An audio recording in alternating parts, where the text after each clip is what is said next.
Well, if anyone's here, welcome. If not, hopefully people will join. But I'm just having a chill out day. Just gonna play some comfort games. It's Boxing Day. I've got toothache. We're gonna start with some Sherlock Holmes.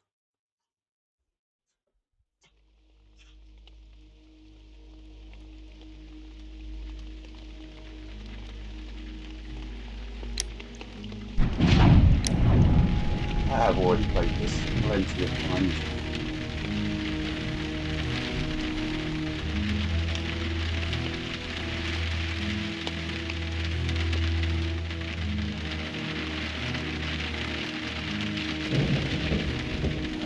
A new game. Oh no, we won't do that. We'll go for it. Doing case by case.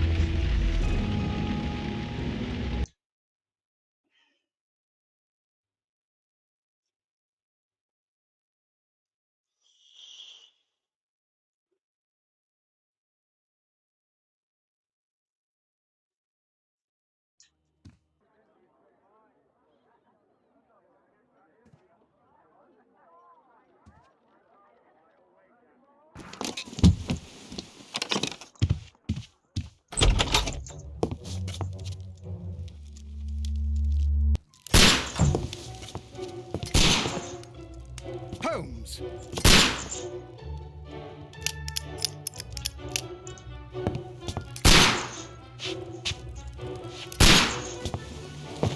Holmes, will you stop that?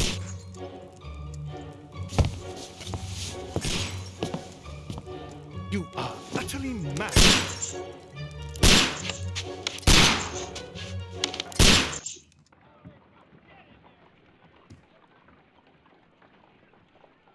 Stop, Holmes!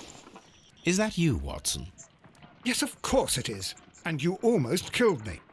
Nonsense. I was aiming for the vases. Blindfolded? Oh, you... Watson, quiet, please. I'm trying to concentrate.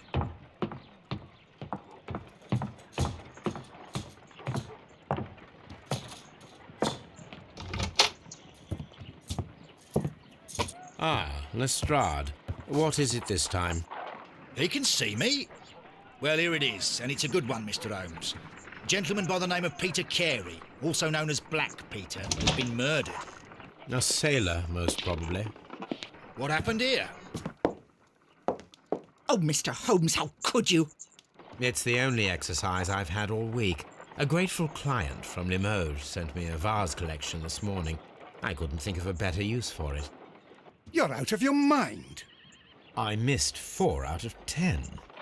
Given you were blindfolded, that was very good. Can I have a try? Am I the only sane one here? I suppose that Watson is right, Inspector. A little brain work would be preferable now.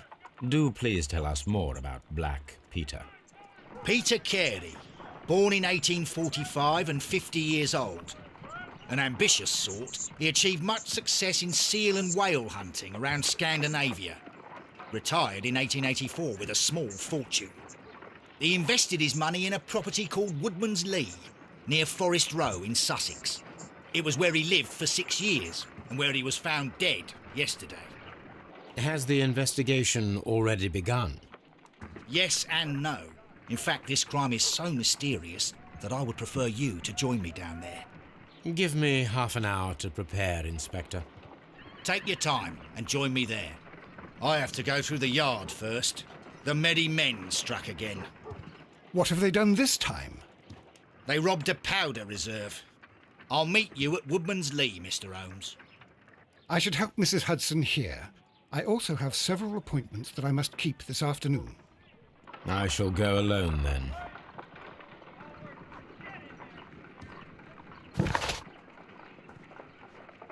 Sorry, just realised I was getting feedback on the microphone. I'm only using a Bluetooth headset today. I'm not set up for anything. I'll just mute myself when aimed.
I'm playing this on the Xbox Series X, by the way. I installed it for the hard drive, so it's a loading time.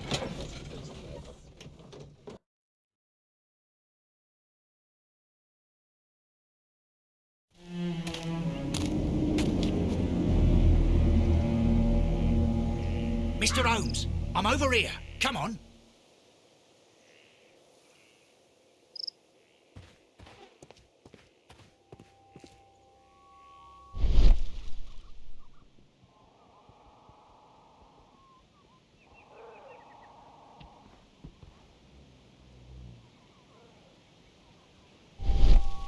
These footprints appear to be quite large.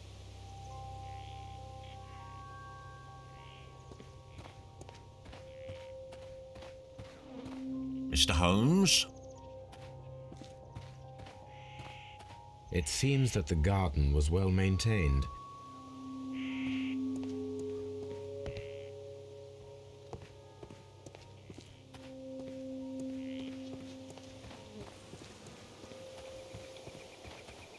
Mr. Holmes?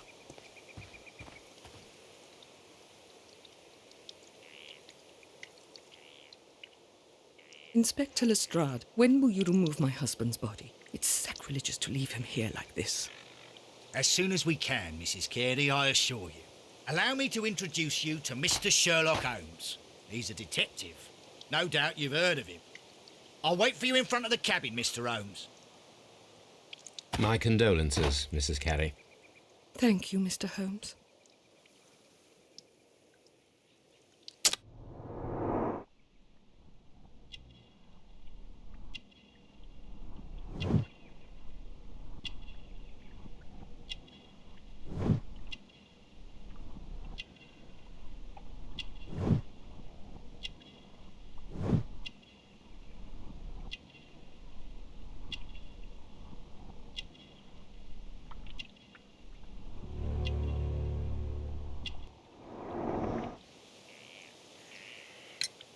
Madam, can you tell me if you saw or heard anything unusual upon the night of the murder?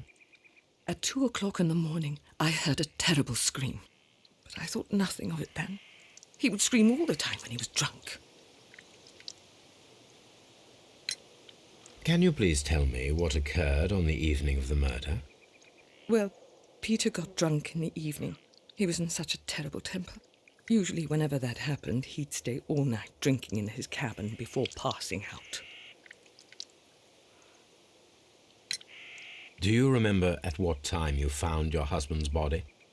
In the morning, at around 7 o'clock, I noticed the cabin door was open, but I didn't go in to take a look, for I knew my husband would not have liked it.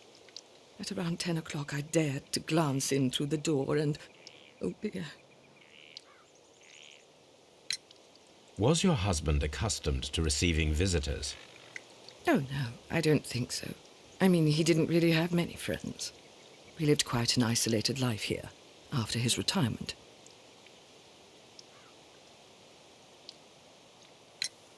The garden is very large and well maintained. Do you employ someone to look after it?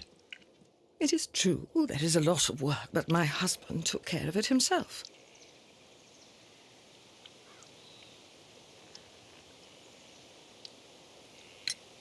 You have indeed suffered a great loss, Mrs. Carey. Nevertheless, I believe it will be less of a burden for you soon. Yes, life with Peter was never easy, but he was still my husband. He was different, wasn't he, when you first met him upon your return from Plymouth? Yes, Mr. Holmes. Oh, my goodness, but how do you know about that?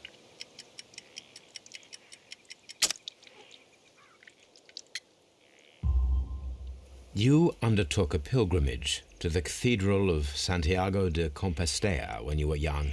That much is evident from the rosary in your hand. The shortest route for the pilgrim from England to Spain is from Plymouth. I believe that you met Peter Carey as a young sailor there, and you married him soon afterwards. That is indeed what happened, Mr. Holmes. How extraordinary. Thank you, madam.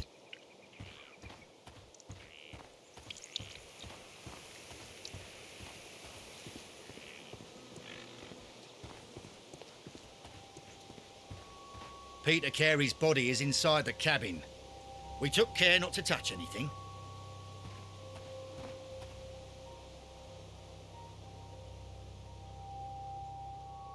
The door is locked.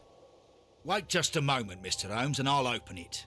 I locked it yesterday to ensure that no one should enter the cabin and tamper with the evidence. Ah, good thinking.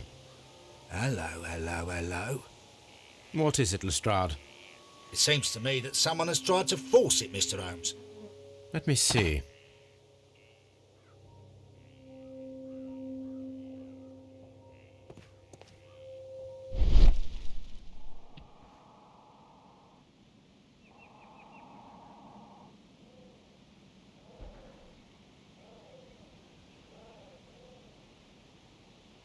These scratches are fresh.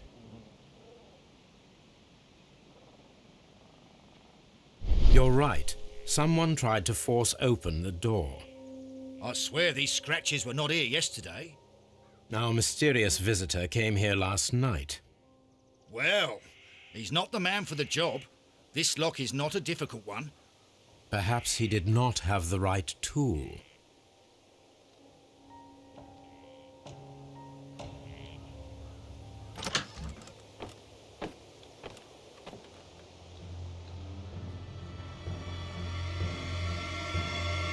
What a terrible way to die. The ship's logs of the Sea Unicorn for the years 1878 to 1884. Peter Carey was her captain.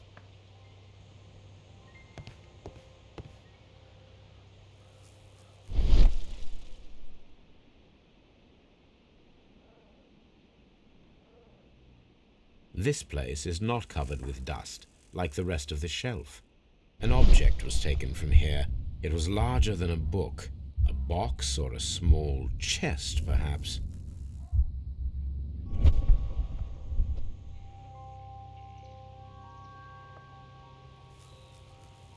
The tooth of a sperm whale, probably from one of Peter Carey's catches.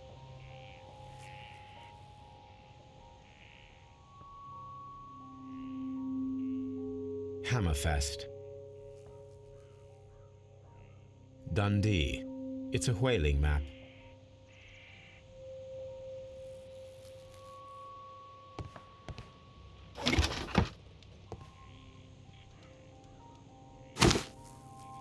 Peter Carey's boots. They look to be a size 8. Old navigation instruments, nothing interesting. Harpoons for hunting whales.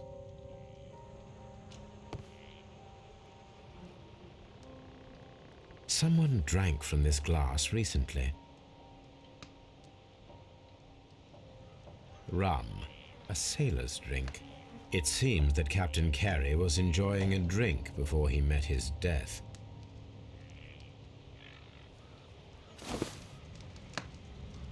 The initials PC have been crudely burned. A sailor's work.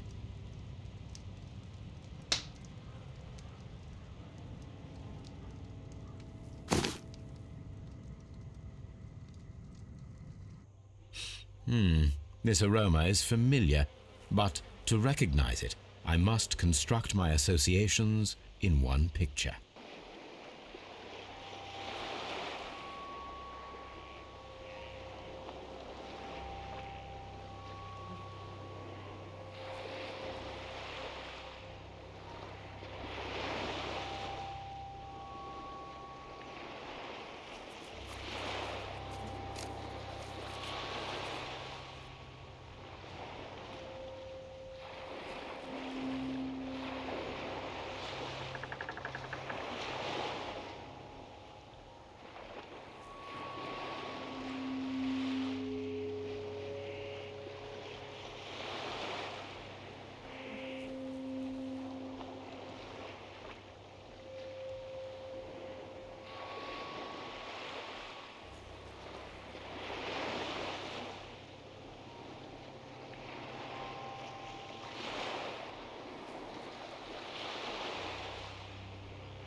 Yes, this is a coarse tobacco, quite strong and very popular among sailors.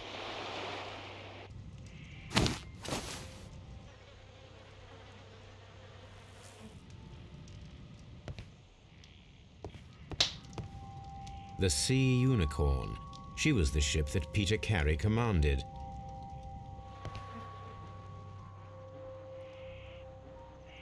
The weapon fully penetrated the body.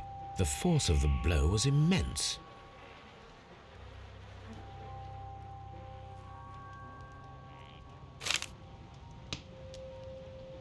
JHN are probably the initials of the owner of this notebook.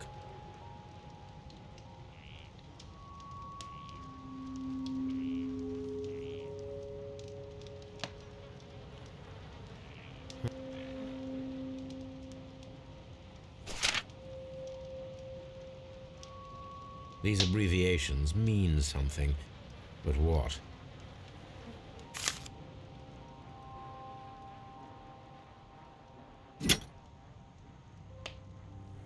This blood is from the pool underneath the dead body. This wooden handle is plain and solid.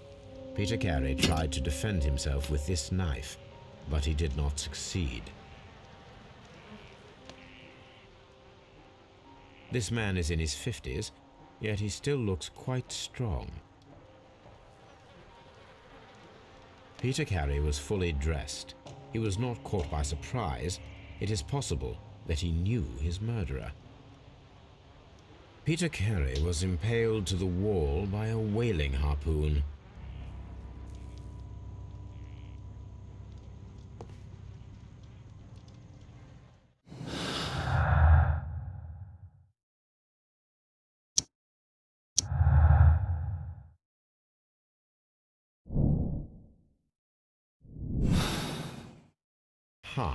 Someone was here yesterday. They attempted to force the door to gain entry.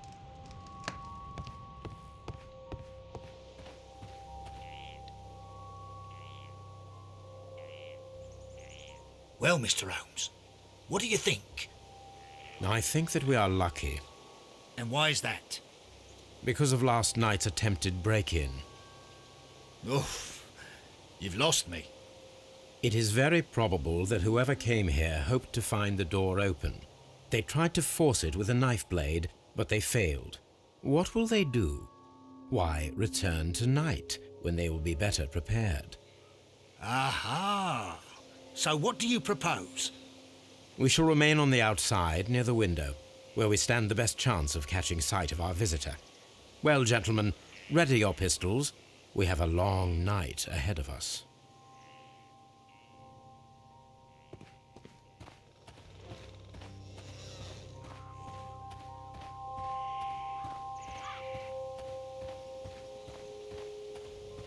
This looks like the perfect hiding place.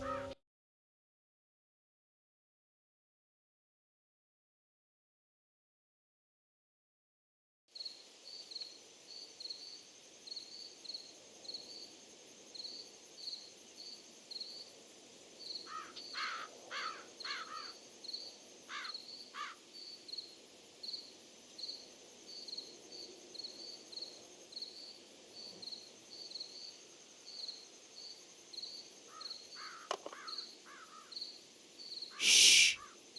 Did you hear that?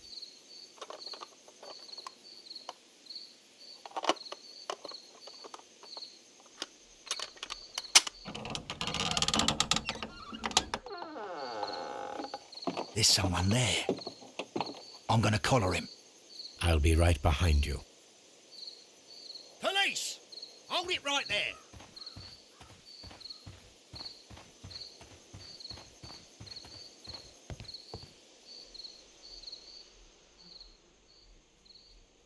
All right, my fine fellow. Who are you and what are you doing here?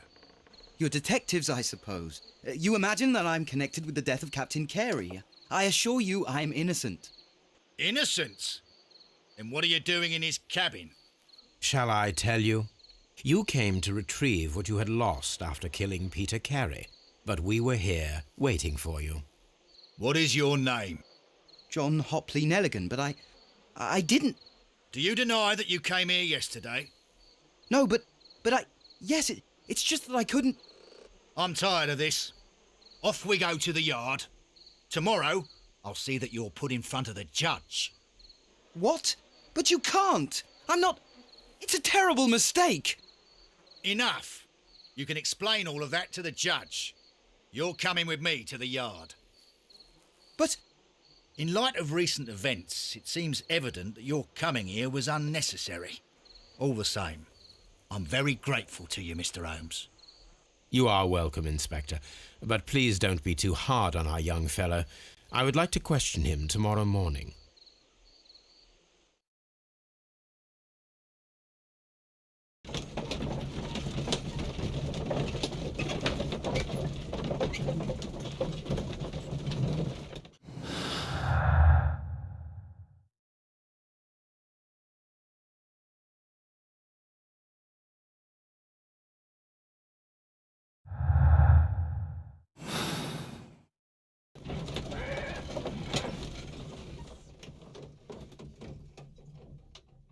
give me a sec, guys. It seems to be stuttering for some reason. I'm just going to try something.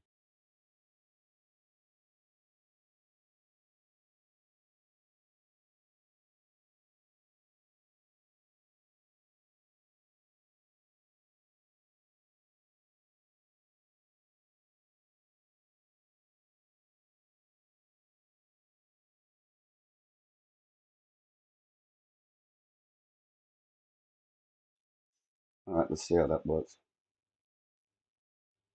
Didn't realise there was videos running in the background.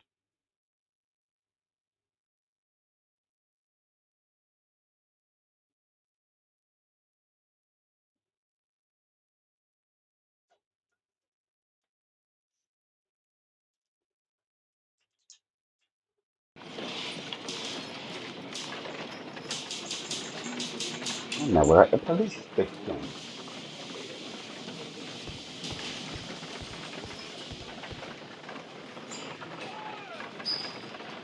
Good morning, Mr. Holmes. Can I help you? Good morning, Constable. I would like to speak to the fellow who was arrested at Woodman's Lee last night. Ah, the young man. He's waiting in the interrogation room. You can go straight through. His belongings are held in the evidence room. Thank you.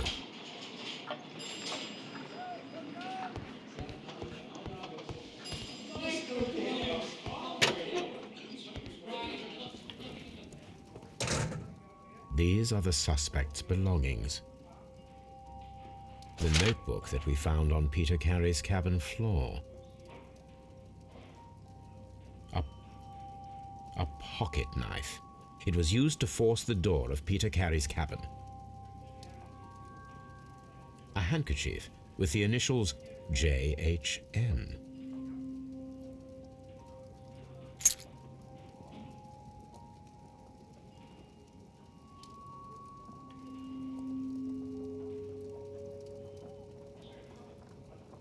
From R. Dawson. To my friend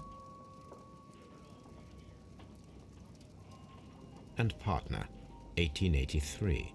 Dawson. I've seen this name before. Perhaps my archive holds the answer.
Does this notebook belong to you?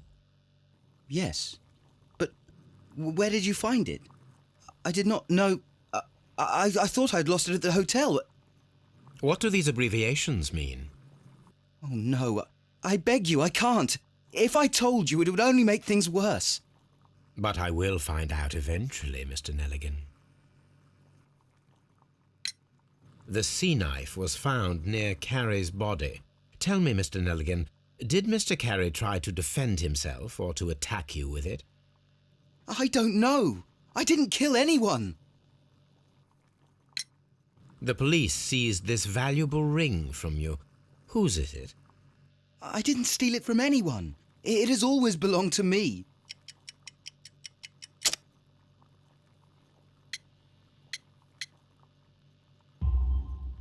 The ring's date of engraving is many years ago. You would have been a child then, hardly in any position to receive such an item from a partner. So, Mr. Nelligan, who is the true owner of the ring? The ring is mine.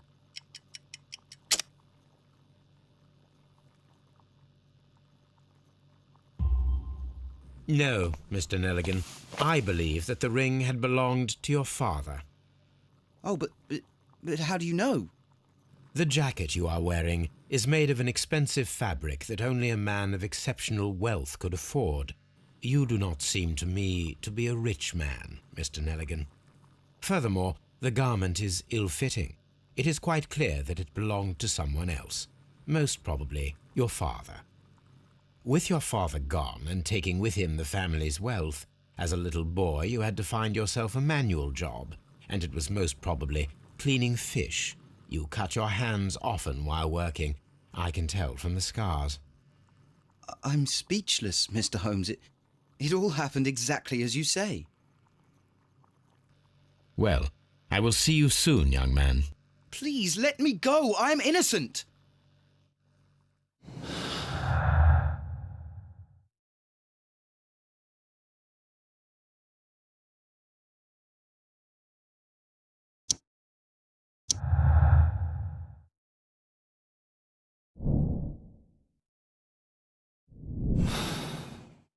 I need to stage a reconstruction. I am sure that Watson would be happy to oblige.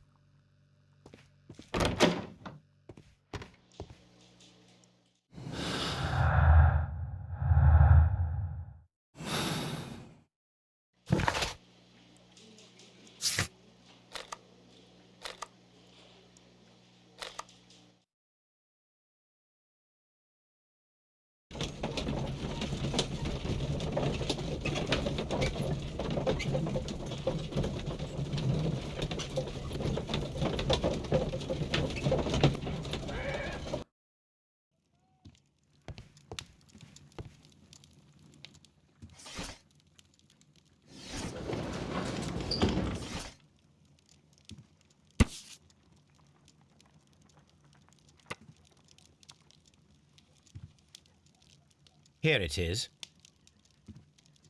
Now I begin to understand that young man's story, but I am still unclear as to what connects him with the murder. It is time to ask him.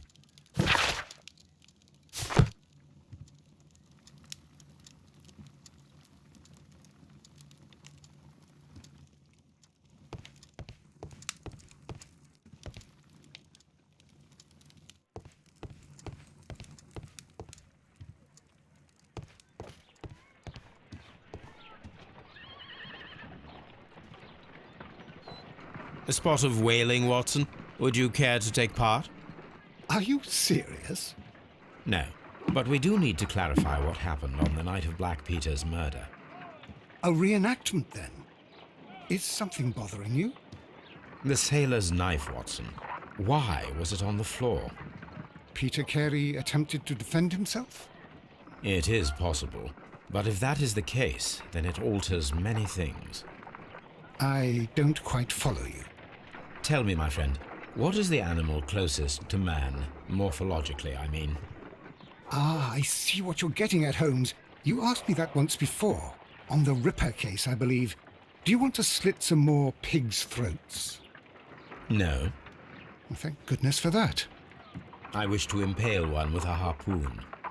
Wonderful. Watson, let us pay a visit to our butcher friend in Whitechapel. We require the carcass of a well-fed pig. And the harpoon? One of the harpoons on the wall of Black Peter's cabin should do quite nicely.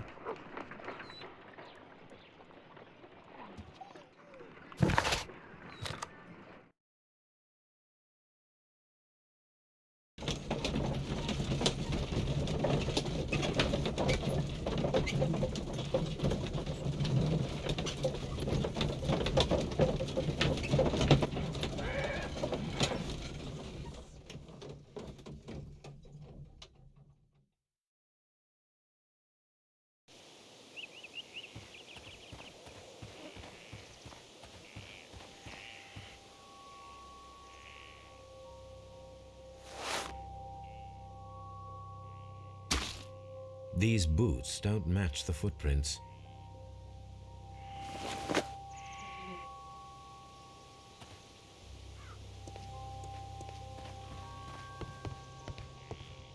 That should do it. Now I am ready for the experiment.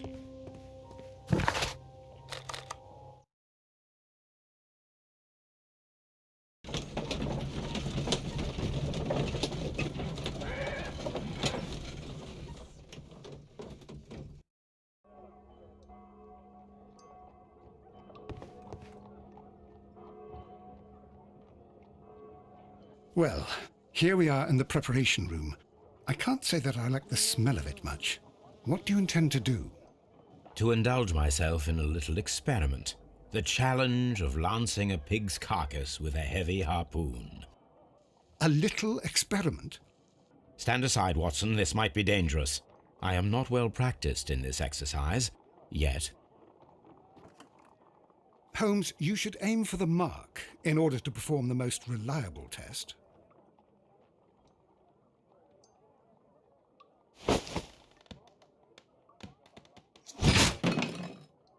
Holmes, I can't believe it. Did you just miss?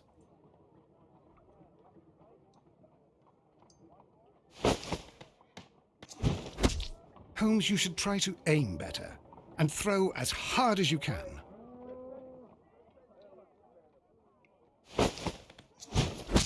The harpoon has struck the body, but with insufficient strength to pierce it straight through.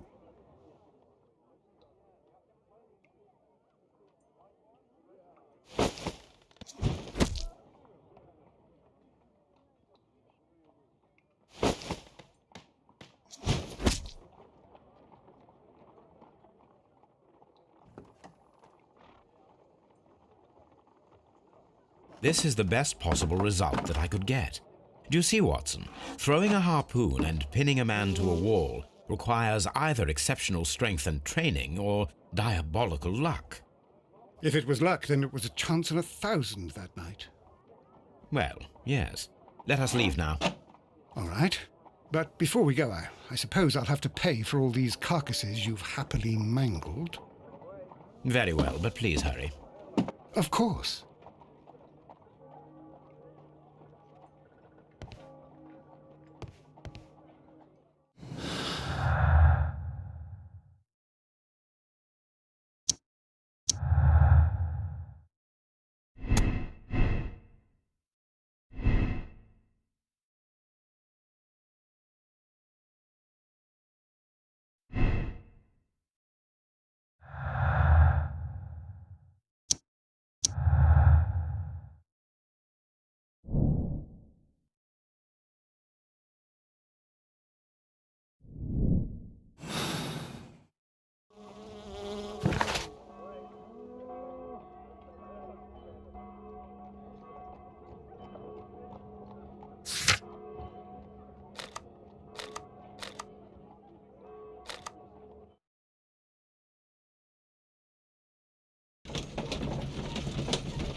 I have heard the story of Dawson and Nelligan, the West Country bankers. Yes, Joshua Nelligan was my father. I am aware that it had a bad ending. When the bank failed, it ruined half the families of Cornwall, whereupon Joshua Nelligan disappeared. My father was under extraordinary pressure. Dawson had retired. I was only 10 years of age at the time, but it was still old enough to feel the shame that befell our family. My father was convinced that he could pay off all his debts if the creditors gave him time. He set sail for Hammerfest in Norway in his small yacht just a few days before an arrest warrant was issued. He left my mother a list of the securities he was taking. No word was ever heard from him again. We believe that his vessel went down, taking with it everyone and everything on board. Thank you for the story, Mr. Nelligan. At last, we are making some progress. Interesting. Joshua Nelligan and Peter Carey were both at sea in Norway. There is definitely some connection between Peter Carey and Joshua Nelligan's disappearance.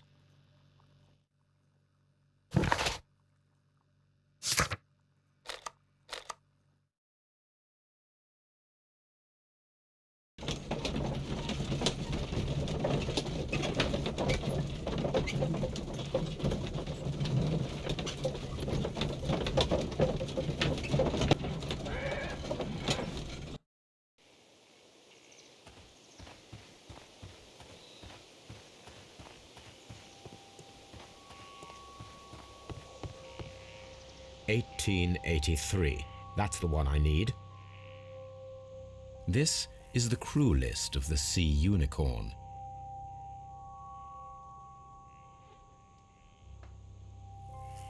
Log notes for June. Nothing unusual.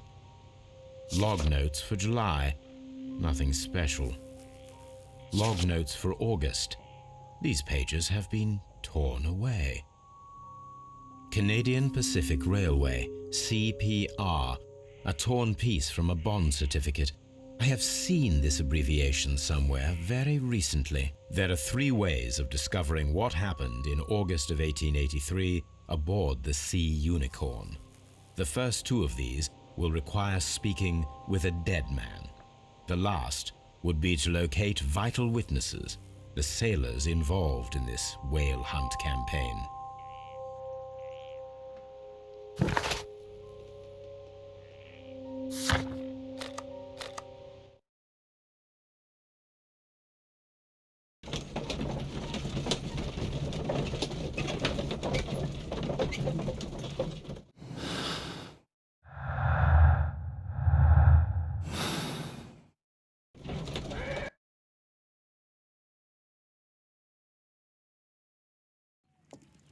Something new, Watson. I have the list of sailors who were aboard the Sea Unicorn. We shall soon learn what happened to Nelligan's father.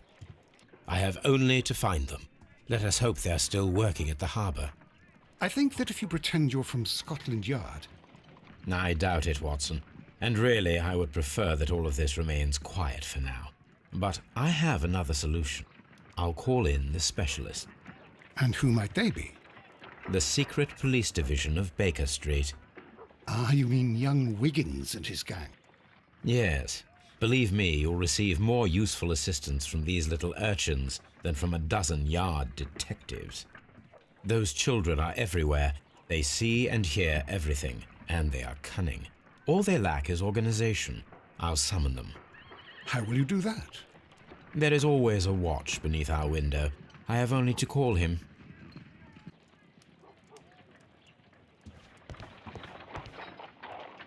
Brave Toby, the best nose in the British Empire.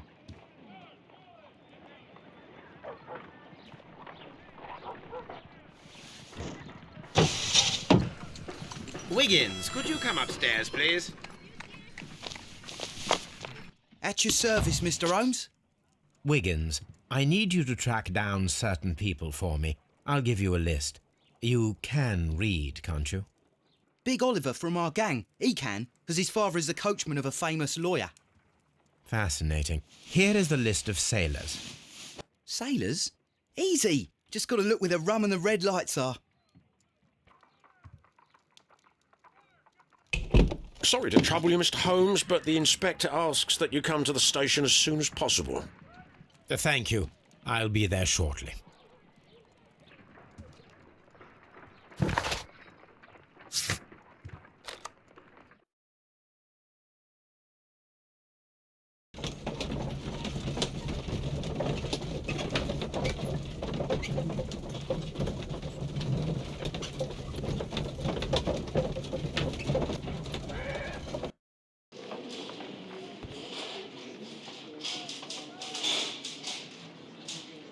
Mr. Holmes, I'm glad to see you. As always, what happened? We have a new suspect, Liam Hurtley. I'm thinking that this case will be resolved very quickly now. Interesting. Pray tell. Well, the constable that I left at Woodman's Lee noticed a suspicious individual prowling around during the night. Do you have him here? Yes. He refuses to speak with us, but we'll make him talk. Let us hope so. Ah, yes, and one more thing. The constable told me that at the time of his arrest, the fellow was writing a letter. Do you have it? Of course. It's in the evidence room, at your disposal. Admit that for once, Mr. Holmes, Scotland Yard is a step ahead of you, eh? Breathtaking.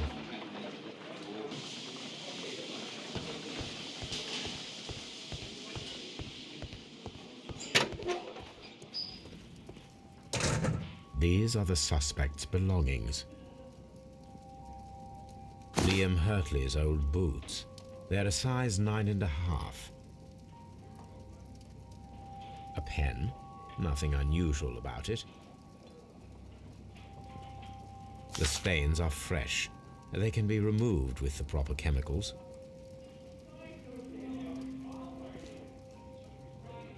These are the suspect's belongings. I wonder if these are connected.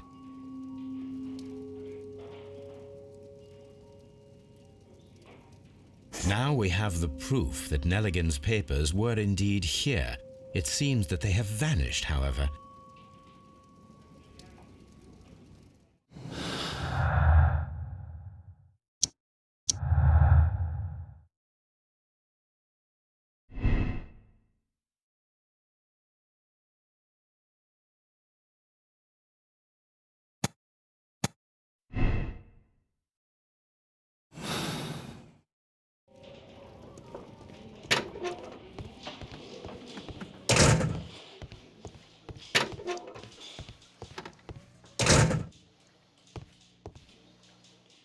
Please escort this suspect for interrogation. Allow me to introduce myself. My name is Sherlock Holmes. I would like to ask you a few questions. I've already told the police that I've nothing to say. And you're not even part of the police. Precisely, and considering your situation, it might be wise to speak with someone who is, shall we say, rather more neutral. You are a suspect in a murder case. I know. Inspector Lestrade told me. It's ridiculous. Could you at least tell me who you are, and exactly what happened that you should be brought here? My name is Liam Hurtley. That I can tell you. But you're not getting any more than that. Well, we shall see.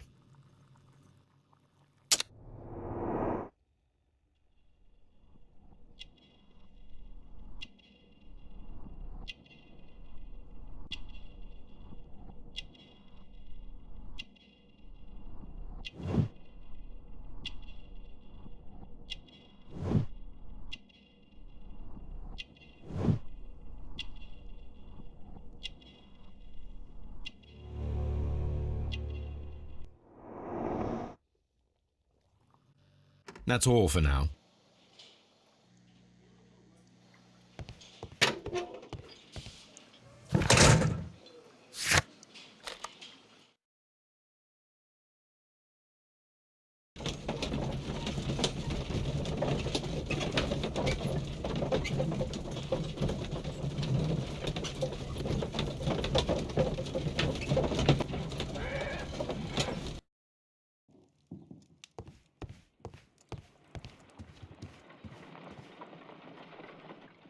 I need to prepare a chemical agent that is capable of removing fresh ink. For this purpose, the chemicals from the flasks should be combined in a certain order to perform a chain reaction. First condition, all 7 reagents should be used. Second condition, orange reagent should be the 3rd one in the sequence after the blue reagent. Third condition, colorless reagent should be added after the orange reagent.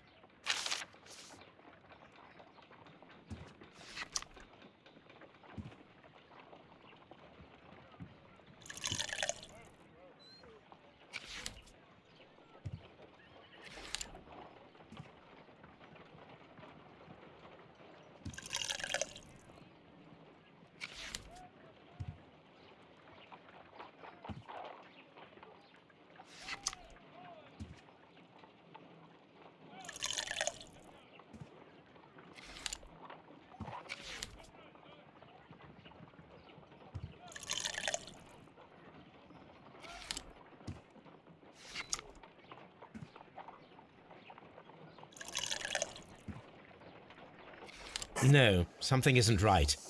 I need to start the reaction from the beginning again.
Done.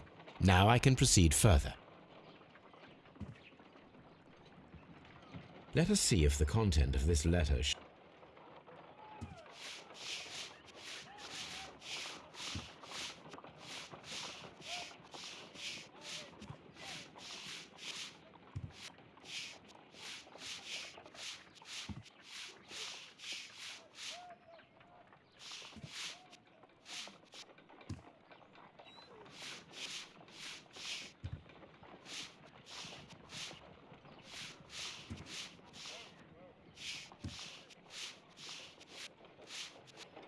I did as you asked and hid them well.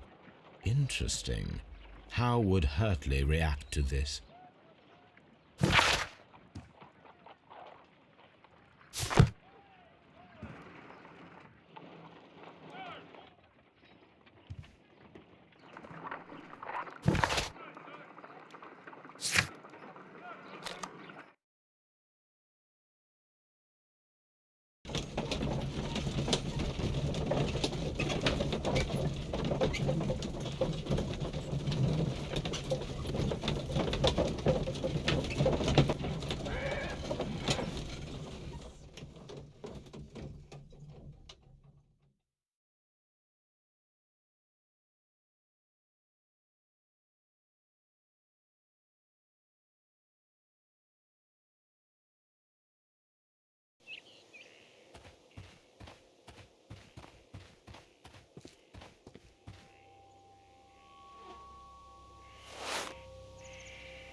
These boots match the footprints exactly.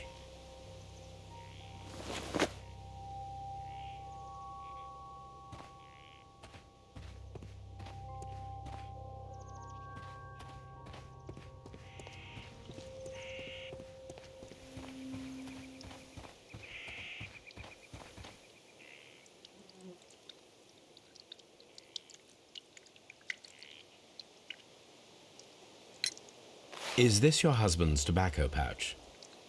I'm not sure. It might be, but he hadn't smoked in a very long time. Your husband's private papers. Do you know where they are? There was a small tin box, barely larger than a book. He kept his papers there. It should be somewhere in his cabin. Does the name Liam Hurtley mean anything to you? No, I don't know anyone by that name. Thank you, madam.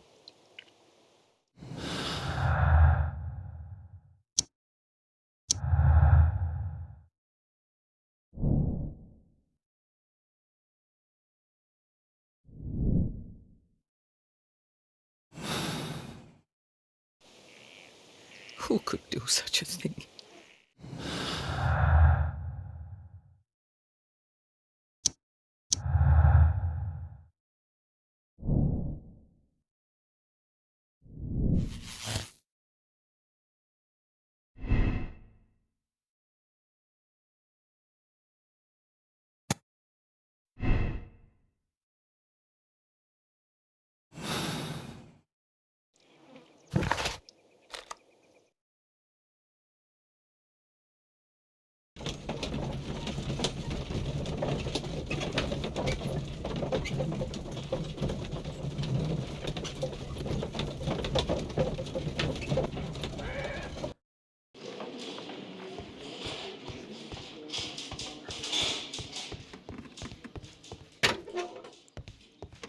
please escort this suspect for interrogation?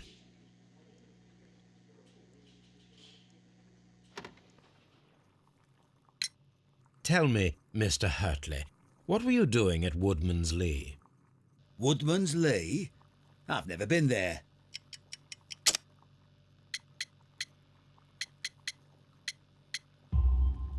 The second pair of boots that you had with you when you were arrested perfectly match the footprints found near the cabin where Peter Carey was murdered. Footprints? That's your proof? How many men have boots like mine? That doesn't make me a murderer. Now that your presence at Woodman's Lee has been proven, would you care to explain it? I don't remember. What would I be doing there anyway?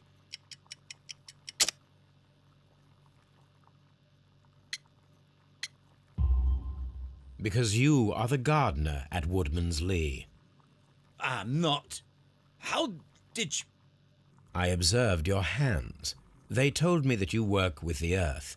Small fragments of plants snagged to your trousers indicate that you were mowing very recently.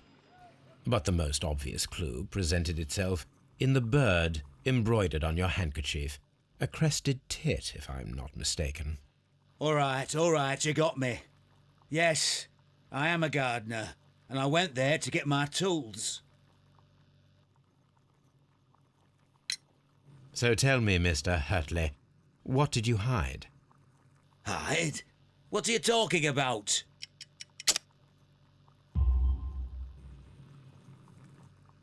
I did as you asked and hid them well. Should I continue? My letter? But the ink? That's impossible. A touch of chemistry, nothing special. Well, you're a smart one, but it's nothing. If you want to know, I was referring to my tools. It was to do with my work, see? I will check that, Mr. Hurtley. That's all for now. Hurtley's stories are false leads, but now I know one thing for certain. I must examine the site where the garden tools are kept at Woodman's Lee.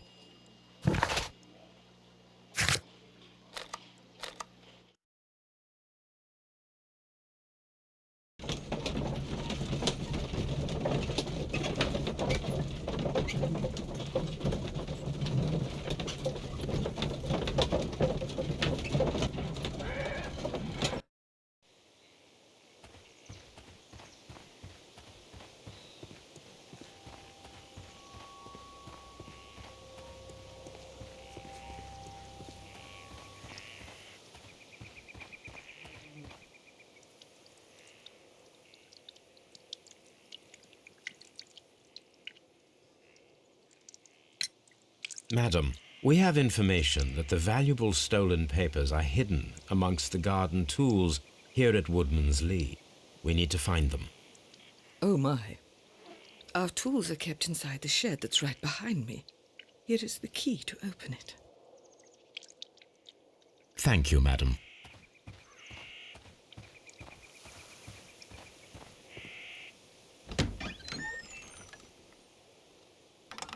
Let's see what could be hidden here.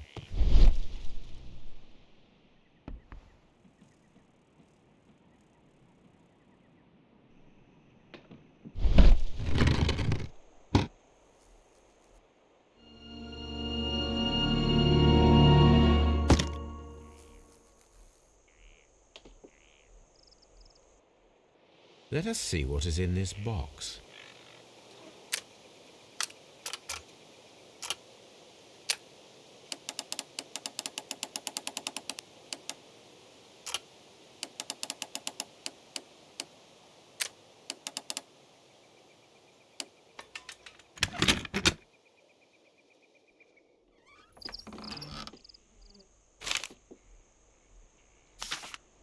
A bundle of letters in a woman's hand with the Carey family monogram.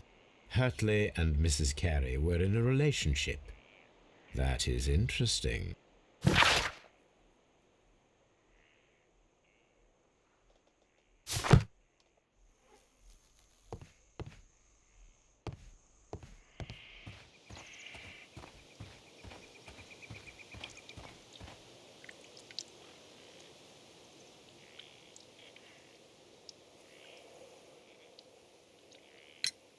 Madam, I am aware of your affinity with Liam Hurtley. Oh, what are you talking about? Mrs. Carey, we found your letters. My letters? I asked Liam to return them to me. I wanted to burn them.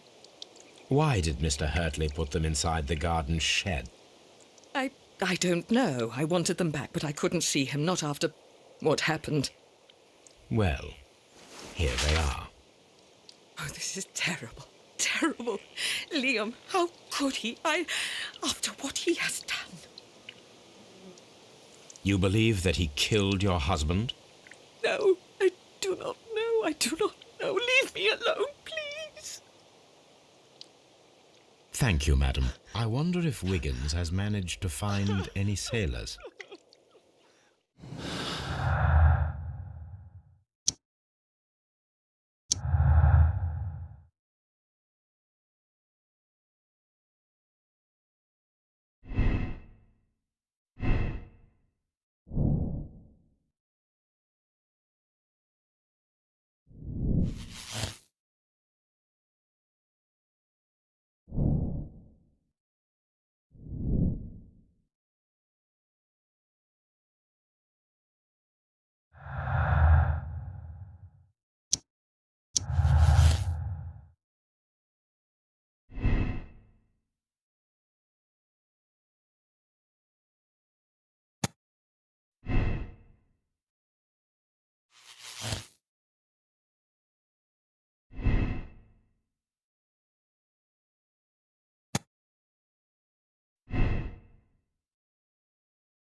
Mr. Holmes, we found the sailors from that list you gave us.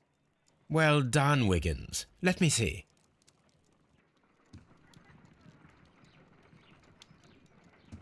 This man is a harpooner, and his initials are PC, the same initials that were found on the tobacco pouch. Wiggins, could you gather some information on one of the sailors that you found? His name is Patrick Cairns. We found Patrick Cairns. Good job, Wiggins. Where is he? He lives in a small furnished dump of a room, but he's always at the Sea Witch pub, where he does arm wrestles for money and drinks. Excellent. Here is your reward. 2 guineas. Thank you, sir.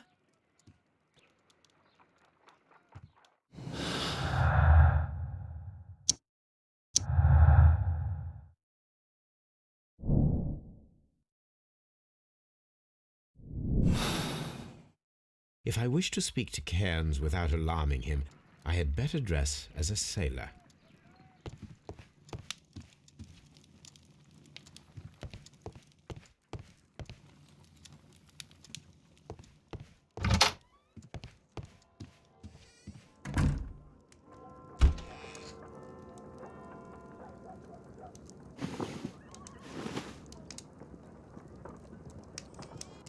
Now I can approach Cairns and see if he recognizes the pouch.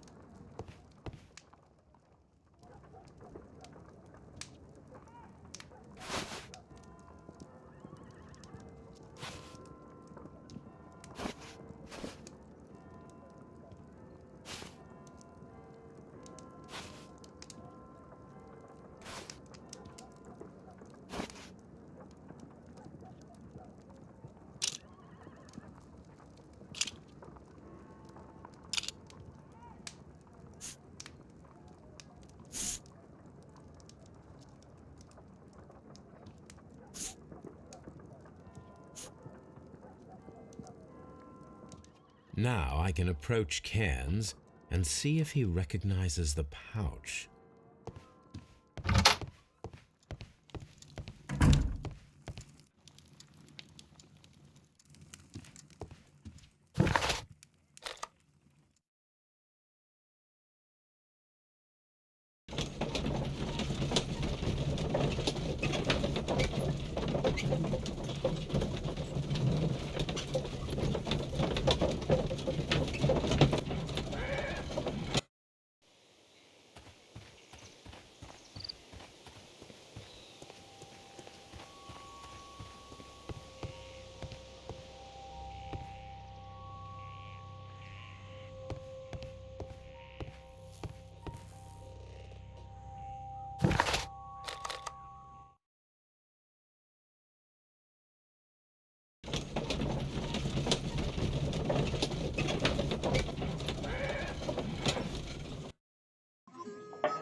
Hello there.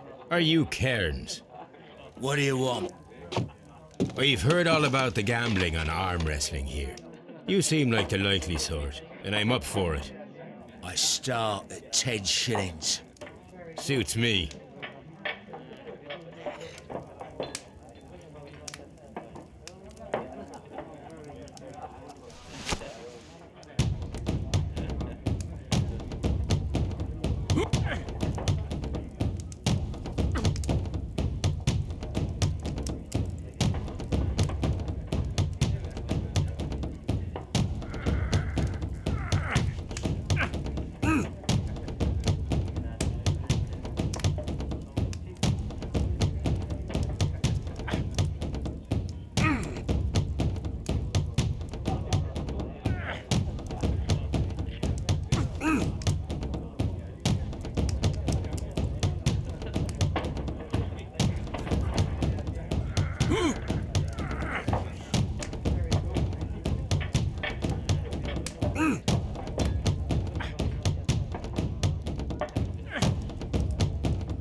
That's the arm that killed 100 whales.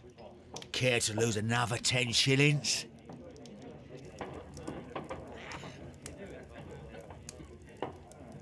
That is bullshit. You saw me winning, and then it made him win. I think it's impossible to beat him the first time. I'm ready to try again. Fine. if you want me to take all your money. No problem with that.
You were lucky. I God, wasn't that's a fucking focused. ordeal. Let's go again.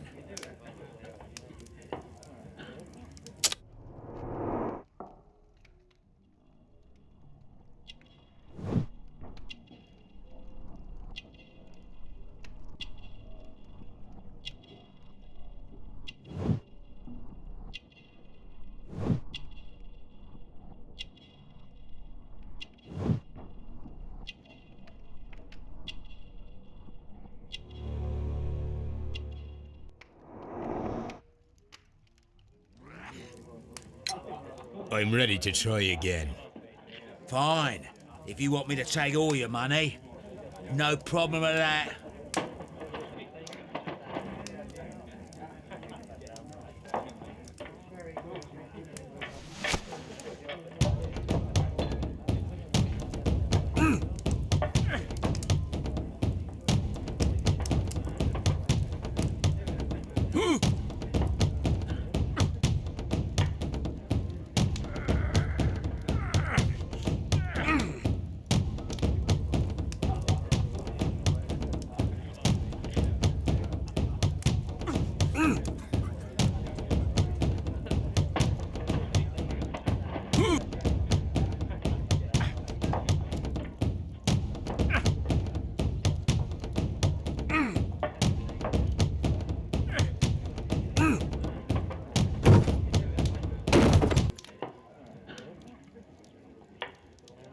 Well, good for you, I reckon.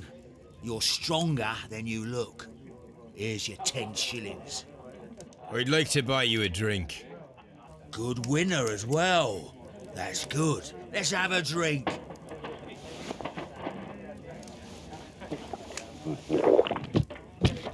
You're a good type. Seems you've managed to settle down in life. You've got money, eh? Not all that much. Oh, well. At least you're not as poor as me. Why do you say poor? You're not working? I'm a harpooner. But you see, the whalers are rare. They don't pay much. So, as a result, find myself arm wrestling to pay for my drink. A harpooner? Interesting. You've had a lot of adventures, I bet. Ah, of course. It's been a dozen years since I've sailed. I've seen everything. With old Wallace, damn Black Peter, Great Roger, we sailed to the Cape of Good Hope. Black Peter, you say? I've heard rumours about that one. He was the worst of them all. He was a liar and violent too, swinging those fists of his around. He was a tyrant and not much of a captain. At least, not as good as Great Roger. I see. Yes. I was told terrible tales about Black Peter. But you ain't heard the worst.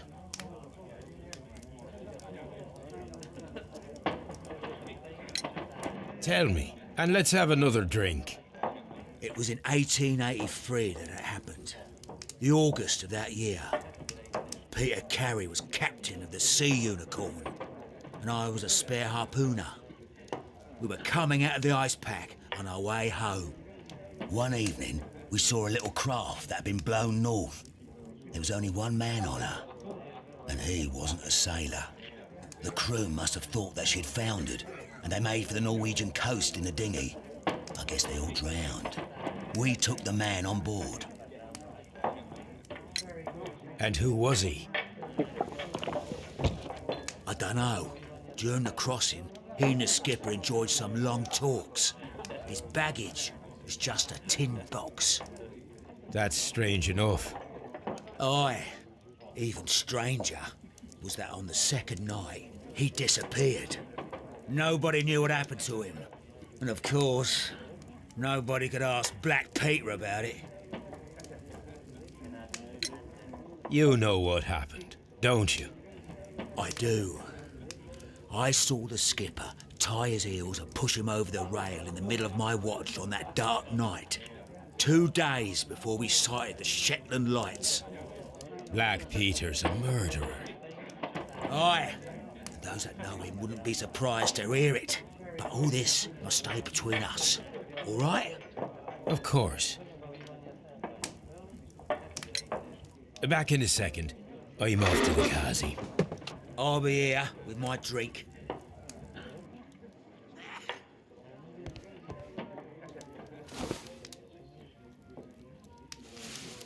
Here it is.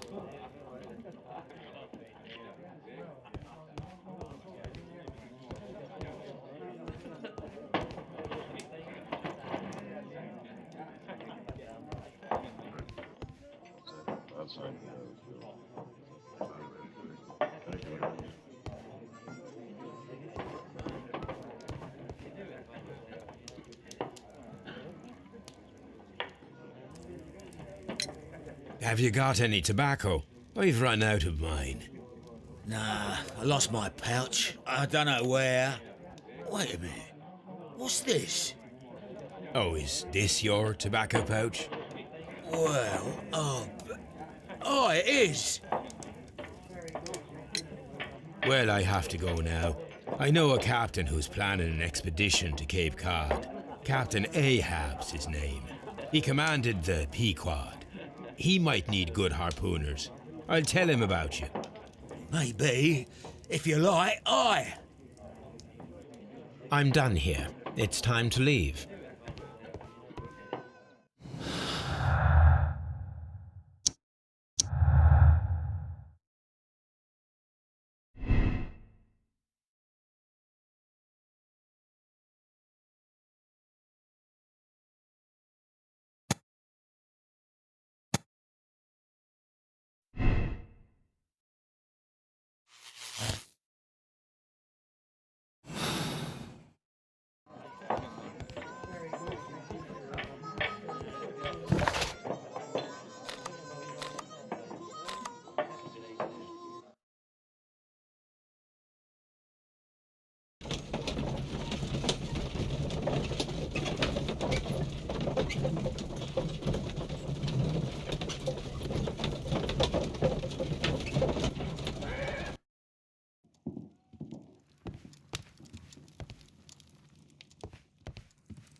I'm not saying another word. Please escort this suspect for interrogation.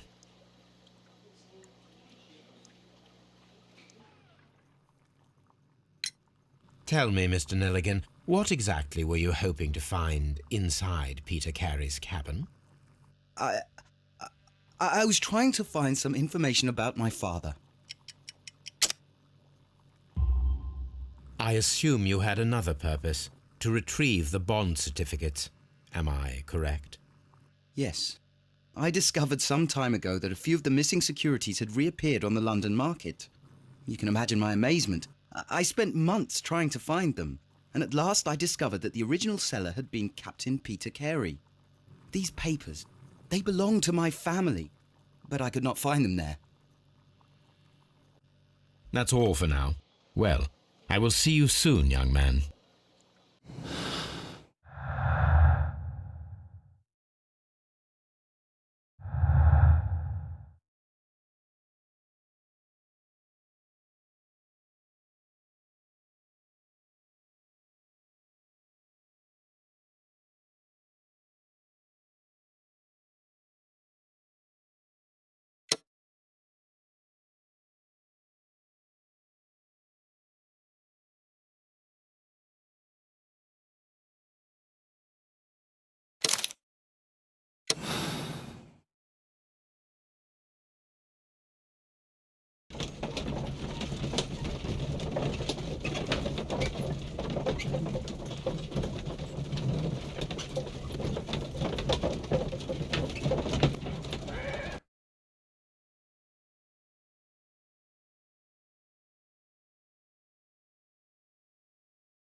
Good afternoon.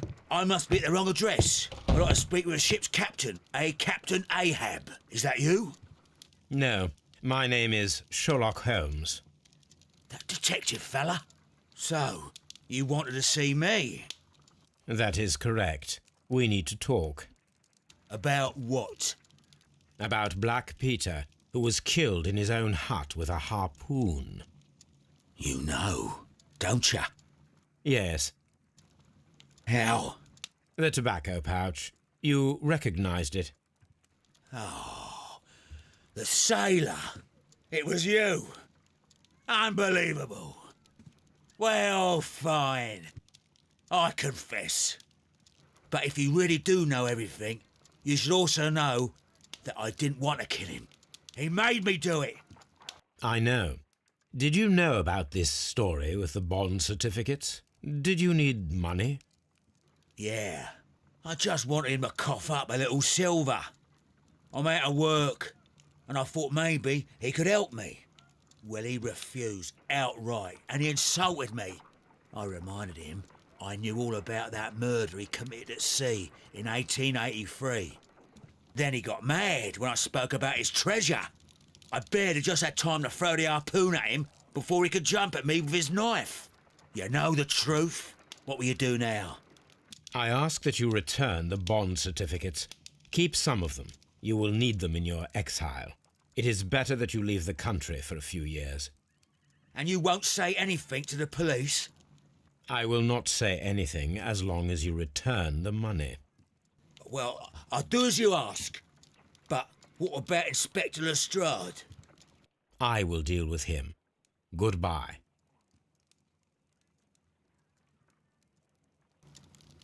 It's good that you asked me to come, Mr. Holmes. We do need to talk.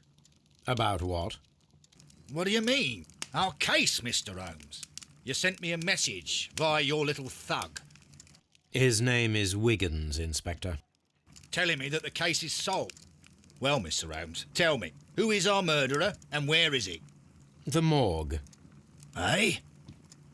His name is, or rather was, Pablo Coventrao. He was also on the ship with Peter Carey, and he was a harpooner. I'll tell you everything, Inspector, but do calm down. Mrs. Hudson will bring us tea and orange cake. Orange cake? You're spoiling me, Mr. Holmes. That's my favourite. Ah, Mr. Holmes. Inspector Lestrade told me that I should thank you for clearing my name. He also said that you were waiting for me here. I came as fast as I could. I cannot thank you enough. It is all because of you that this nightmare is finally over. I believe that this belongs to you. My father's securities. Incredible! But how did you get them? It would take far too long to explain. Tell me. This is extraordinary. You are a genius. Then that may serve as an explanation. Goodbye, Mr. Nelligan, and good luck. Goodbye, Mr. Holmes. And thank you. 1,000 times thank you.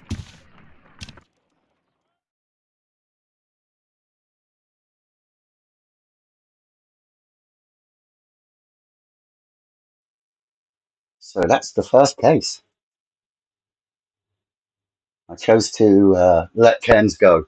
Let's see if I was right. Oh yeah, look at that. Found all the clues. Why is the volume up so loud on this microphone? There we go. Found all the clues, and he was guilty. So I will accept.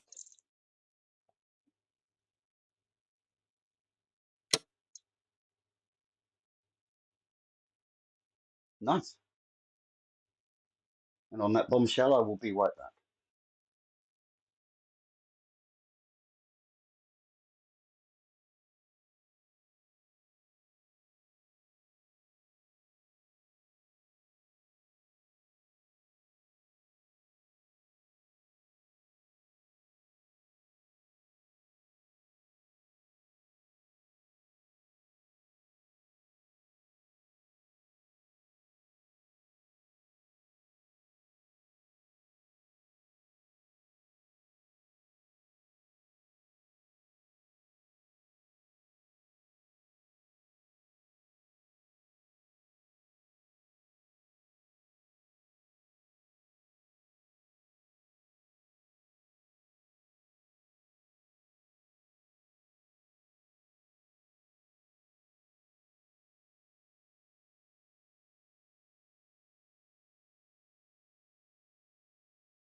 This case is definitely my favourite in the game.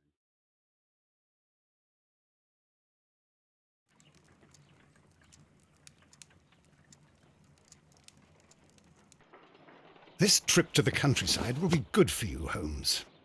As your friend and your doctor, I really do recommend that you give yourself a complete change of scene. Fresh air, brisk walks, bird watching, chopping wood. Sounds intolerable. Certainly it sounds delightful.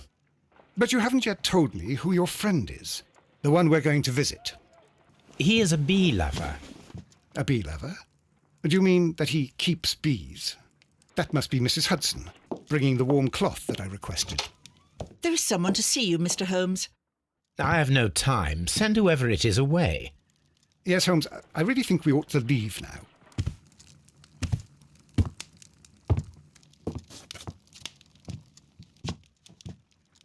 Mycroft.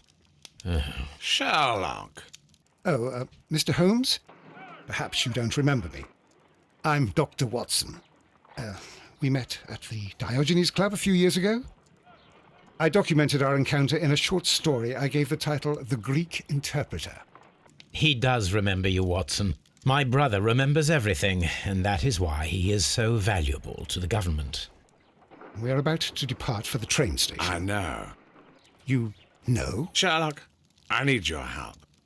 There are people who presently threaten both our country and the Crown itself. You must help us with those methods of yours. Need? Help? Those are not words I would readily associate with you, Mycroft. I wrote you a letter, but you did not reply. And this is not about politics. It's about people. People similar to those whom you pretend to defend in your petty detective affairs. Everything is about politics with you, Mycroft. I'm not interested. Have some of your agents, your spies, or worse, undertake this job of yours. You are defending your people, and they have little to do with the people I choose to help, I can assure you. That is the point. You think exactly as they do. Who are they? The Merry Men. He is talking about the Merry Men, a band of idealistic terrorists. Sherlock, do please think about it. They are planning something diabolical. Your country needs you. You need me, Mycroft, and you are not the country, although if your waistline expands very much further. Mrs. Hudson, tea will not be necessary. Dr. Watson, the train conductor, Mr. Parker, is aware that you will be 7 minutes late. You are in the 4th car. The train will be waiting for you. Sherlock, enjoy your time in Staffordshire.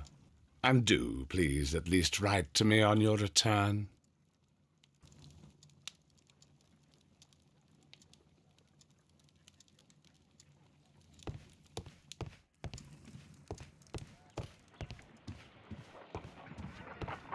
Holmes, please call a cab while I pack my suitcase. We shall be late for the train.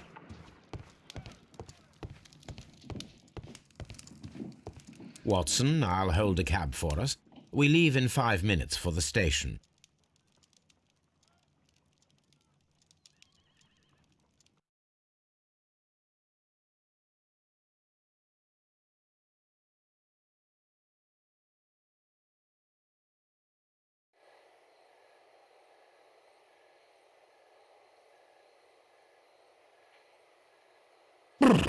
What a gloomy night. It was warmer inside the waiting hall. Since the station master told us that the train is about to arrive, we should not have to wait very much longer. Yes, at last. Attention! The train is arriving at the station. Please stand well away from the platform edge. I'll take your bags and your blasted archive suitcase.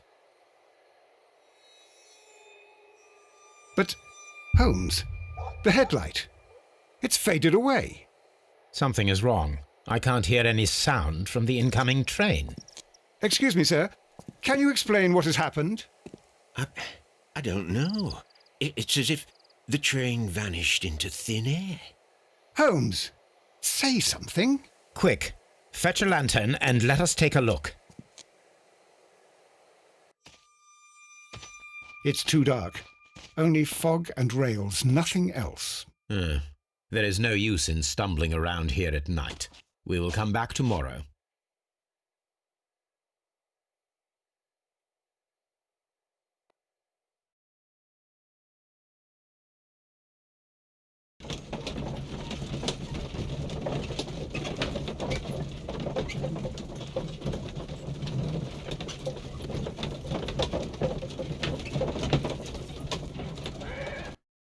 Well, here we are again at Evesham Station. We have a full day ahead. Let us begin our investigation. First of all, let us examine the area where the train disappeared.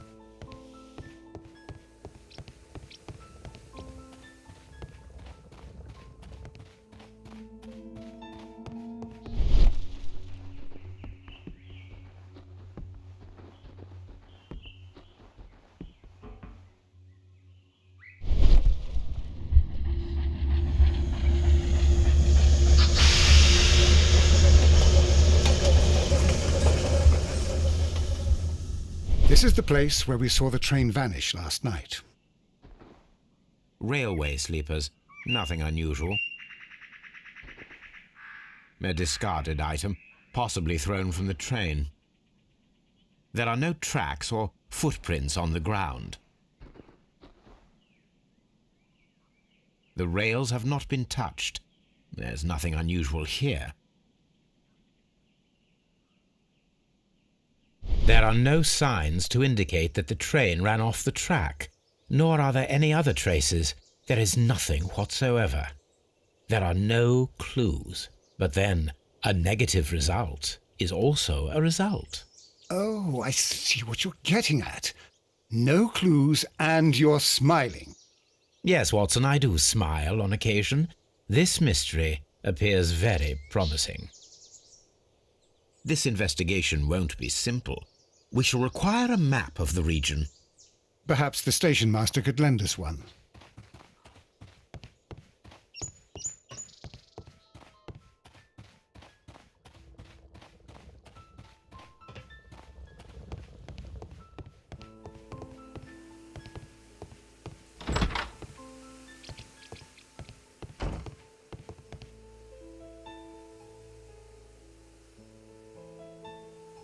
Good morning.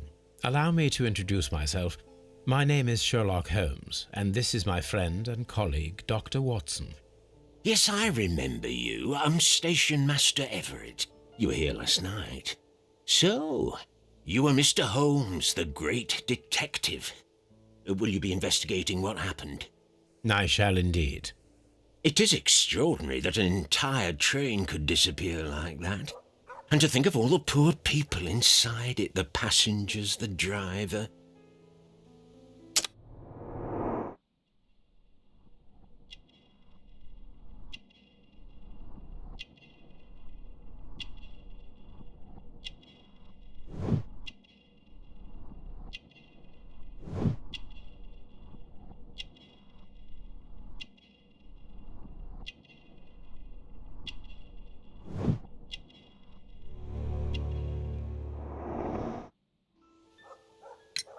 Could you please give us any details about the train?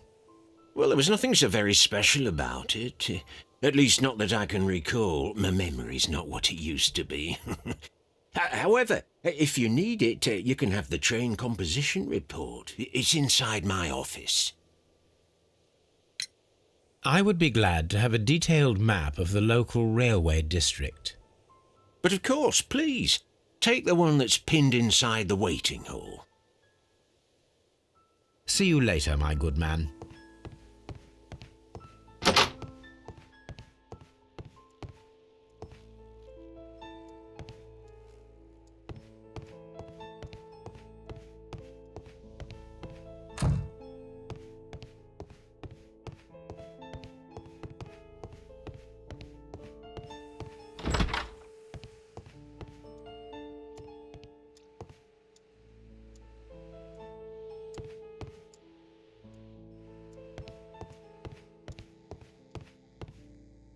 A telegraph.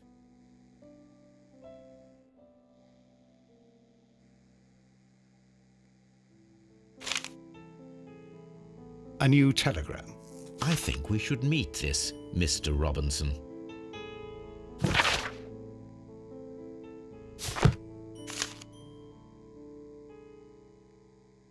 Here is the train set.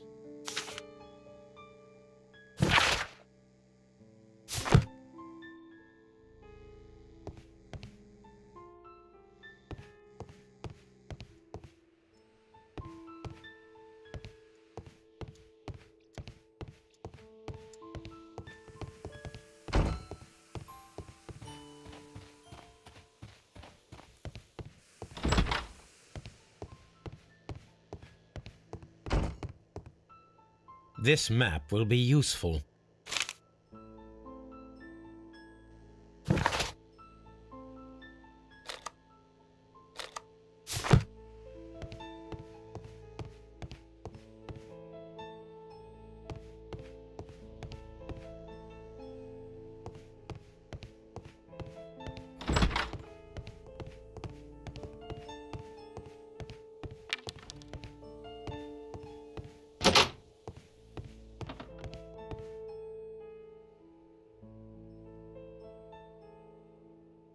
An old locomotive bell.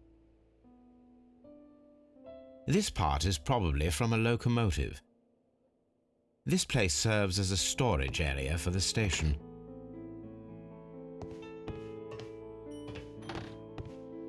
This part is probably from a locomotive.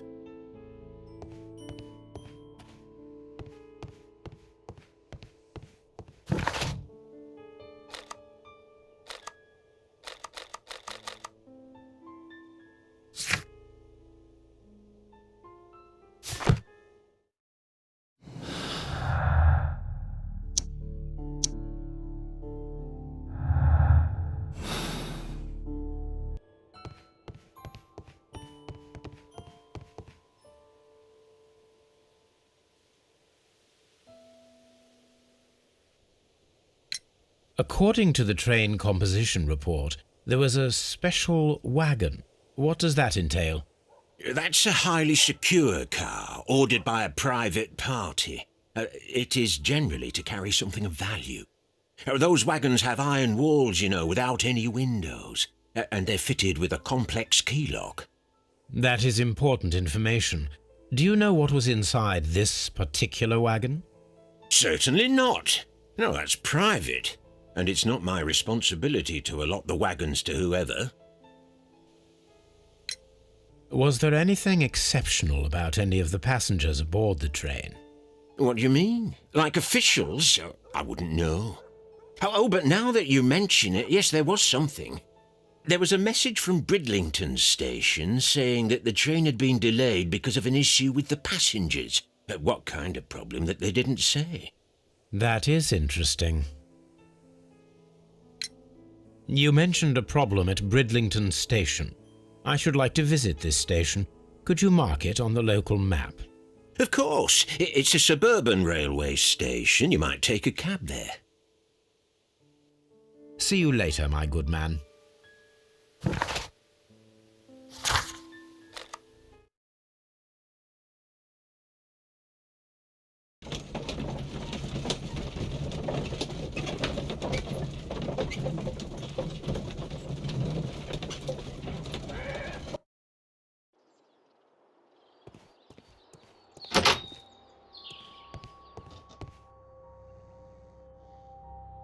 Railway post bags.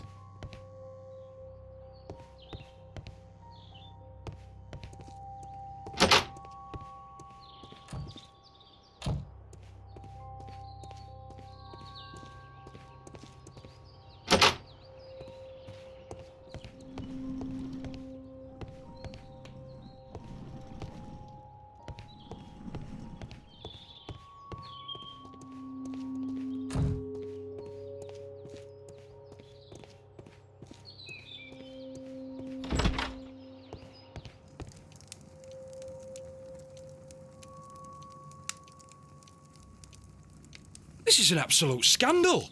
It's always the same with these rail companies. No respect for the customer.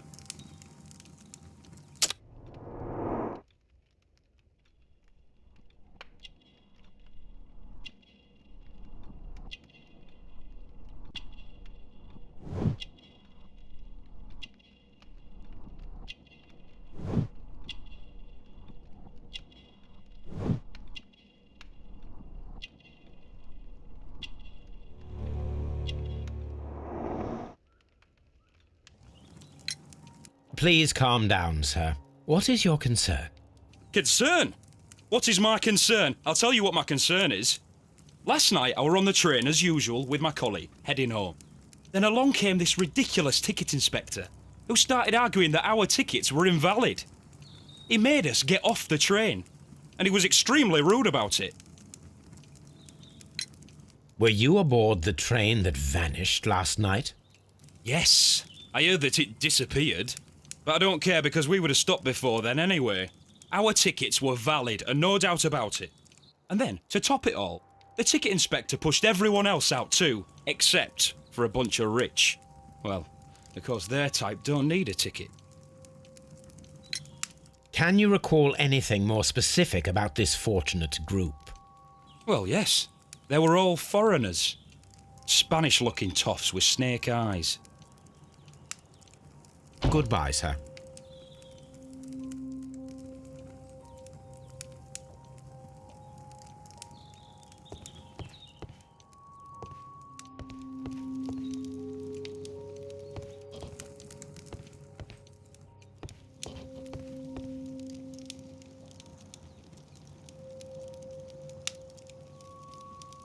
Good day to you, sir.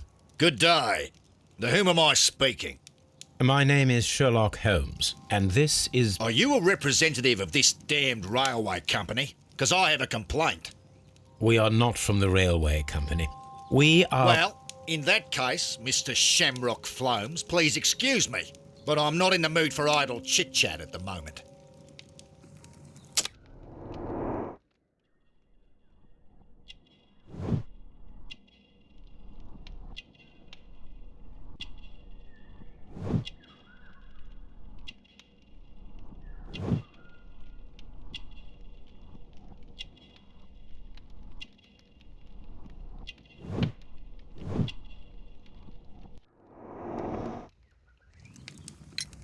You must be Mr. Robinson, is that correct? Yes. I am leading the investigation of the disappearing train. It would help if you could answer my questions. Ah, well, all right. I have nothing to hide.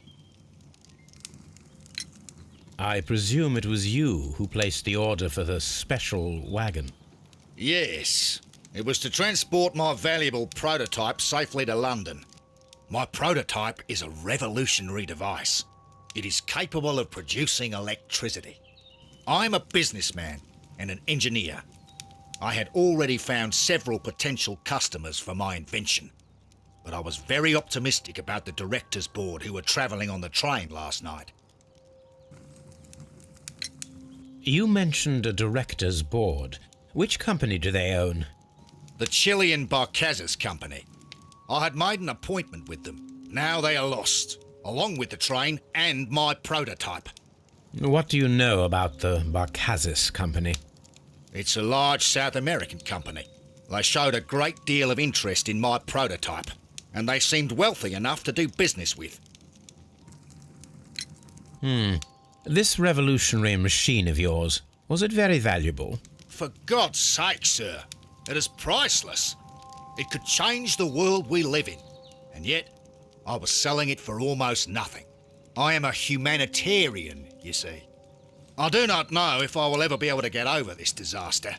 I cannot believe that it disappeared with that damned train. Mr. Robinson, could you please clarify? Were you travelling alongside your prototype? Yes, I was. But I had to step off the train. And all because of this stupid station master. I received a telegram declaring that an important person, a Mr. Bromsby, wished to see you in the waiting room. I merely informed you of this. Mr. Bromsby is a wealthy gentleman. His interest in my invention was truly unexpected. So yes, of course, I agreed to see him. Unfortunately, he wasn't there. I thought perhaps he might have been delayed, so I chose to wait a while. But despite my requests, the train left the station without me. Absolutely unacceptable. The timetable is strict. We cannot wait any longer. The regulations require the train to be on time. You are an idiot. You will pay for it. I will sue you.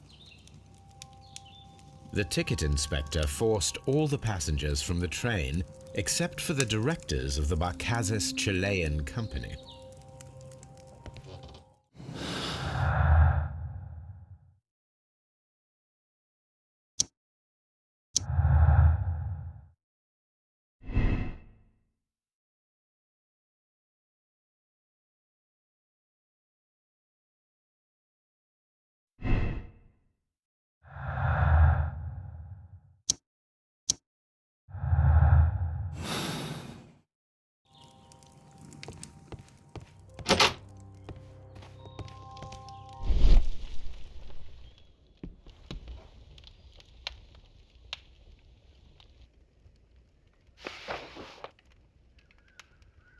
The insurance policy for Robinson's machine, a significant sum.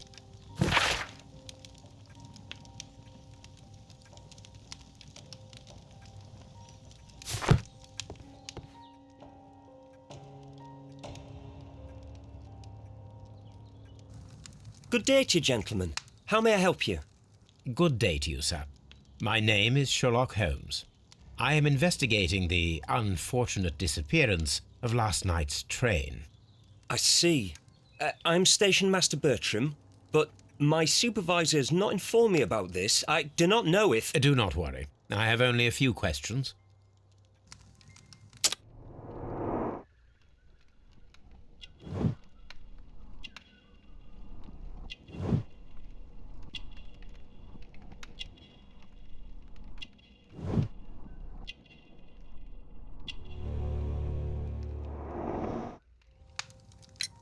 Station Master Everett from Evesham told us that you reported a problem with some passengers last night. Indeed. This train is a regular line for those who work at Nottingham. But yesterday, everyone was asked to get off the train here at my station. I've no idea why, and it delayed the train. But the worst of it is that now I have to deal with two furious passengers who are complaining about the company's service. They stayed here the whole night, but people do not usually pay much attention to the regulations, you see. There are very strict and clear rules. Paragraph 234 of Article 2G-43 states that in the event of a complaint, you must... Yes, thank you. I understand. Apart from the passengers disembarking, did you notice anything else that was unusual last night? I did, and I mentioned it in my report to our higher management on the matter. What was it? Sorry, but I can't tell you. The station master's reports are confidential. Confidential, you say? How long have you been working here? I've worked here long enough to be quite capable of managing a railway station.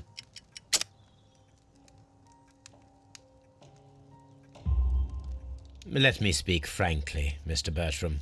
Your age and your lack of confidence in your position are quite apparent. You cannot deny that you have only recently completed your studies. I was at the top of my class. Listen here, young man. I am aware that you wish to protect yourself behind all these regulations, but I represent the law. And you are obstructing the investigation of an important case. I would suggest that you cooperate with Mr. Holmes. Think of your career. Ah, that is... Well, I'll tell you everything. First of all, I scolded the ticket inspector, for it was he who asked the passengers to leave the train. It was not his right to do so. He was very rude. And then, later on, I received a most peculiar telegram from my colleague at Chesterfield Station, the next stop along the line. What did the telegram say? Well, that was the peculiar thing. It was almost unreadable. It was full of errors and awfully vague. It was hard to understand if the train had correctly passed that station or not. You can read it for yourself. We ought to visit Chesterfield Station. We need to confirm if the station master saw the train or not.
This bin is full of empty bottles.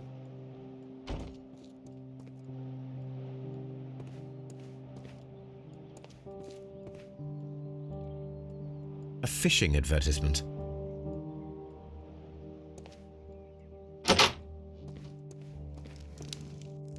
A telegraph.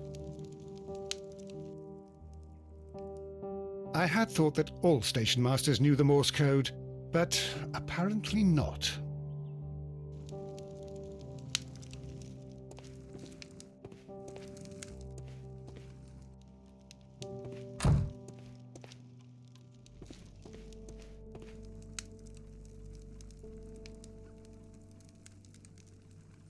How could he fall asleep at work like this? Excuse me, sir. Wake up. Ah, his breath. He must have swallowed half a distillery. And that explains the how. By his sleeping off the alcohol, you mean? Wake up, please, sir. Huh? What? The 18-hour 72 train has arrived? Good day to you. We are investigating the disappearance of last night's train, and we should like to ask you a few questions.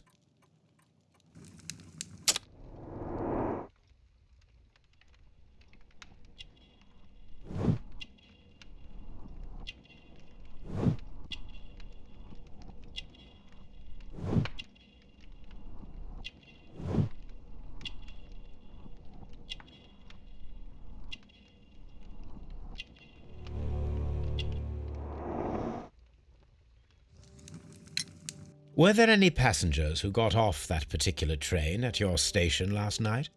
No, nobody, it seems to me. Although I did not leave my office, so... No doubt you were very busy. You don't say. You can't ever get any peace around here. Now you have to send a telegram each time a train arrives and departs.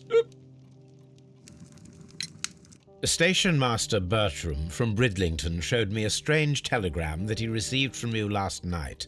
It concerned the train, but it was barely comprehensible. What? He's a fastidious little twerp, that Bertram. I remember everything quite clearly. It was late, and I was tired, but I did my work. So what? There's no need to be so petty.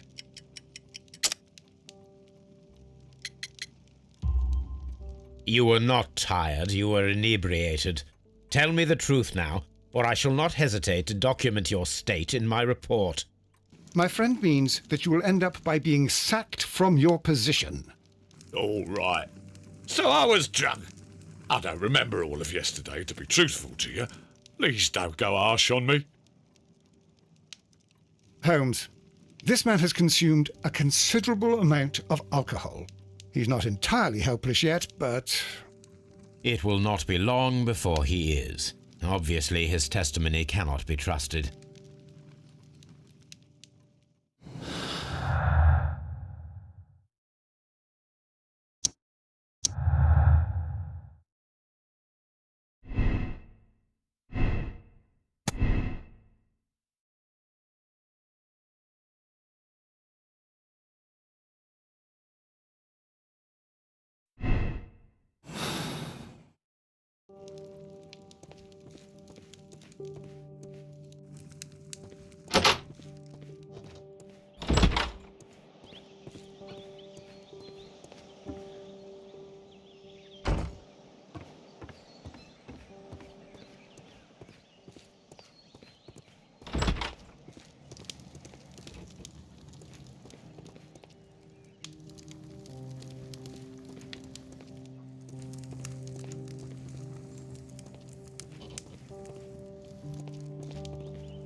a handcar wheelbase. Interesting. It appears that elements of the same construction were scattered everywhere.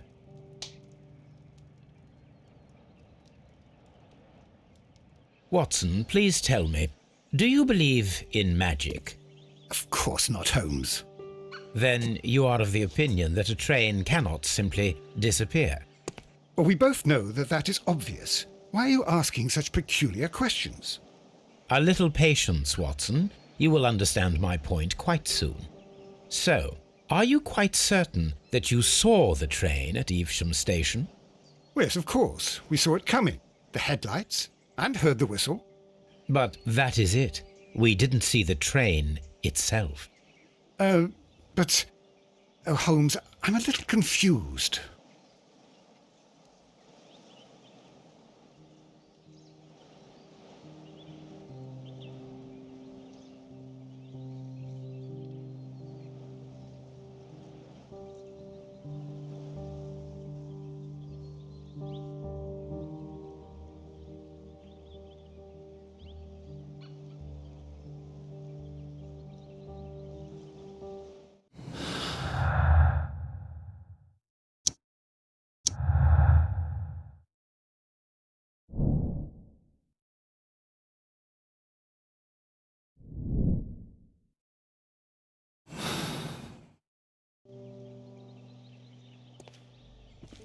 The whole train just disappeared. It's unbelievable.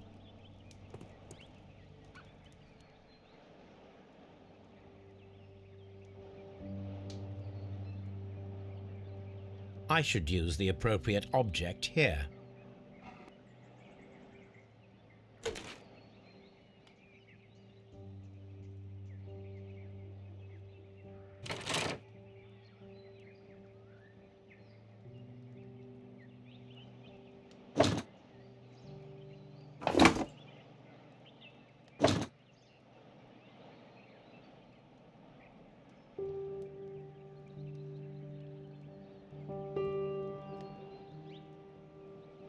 I should use the appropriate...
So, now here we have the fake train that we saw approaching Evesham Station last night.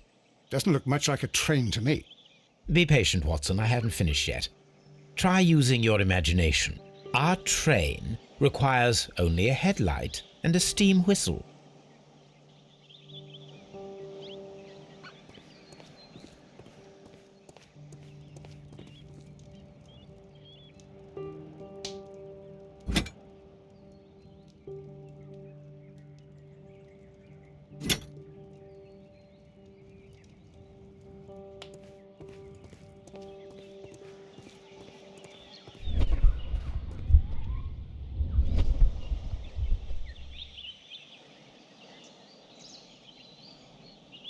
I need something long for the headlight to be attached.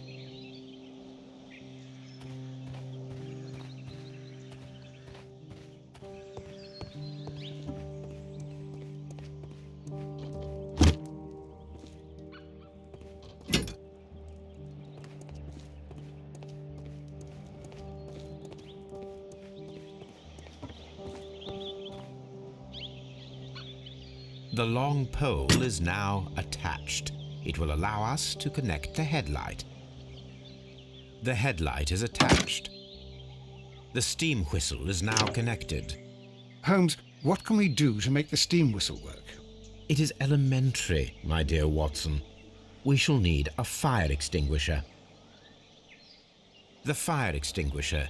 Now let us see what we have here. First of all, let us pump the pressure inside the extinguisher.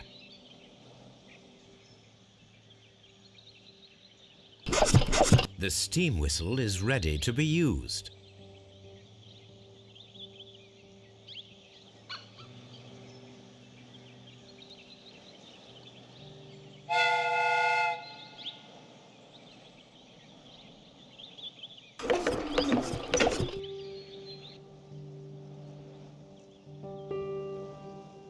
Watson, I do believe that we have created an exact replica of the train that vanished in front of us last night. The criminal mind can be most inventive. I am somewhat in awe. So such a thing is possible. If someone went to all the trouble of creating this fake train, then it was surely with the intention of stealing the real one. Ah, Watson, you should not jump to conclusions. In fact, this does not tell us very much at all, except that the train did not evaporate into thin air. Although you half suspected it. Huh. At any rate, we now need to find where the real train might be hidden. I suggest we use my archives to find a more detailed map of our surroundings. Well, I hope that justifies our having to load your massive archive suitcase onto the cab. It made us extremely unpopular with our driver.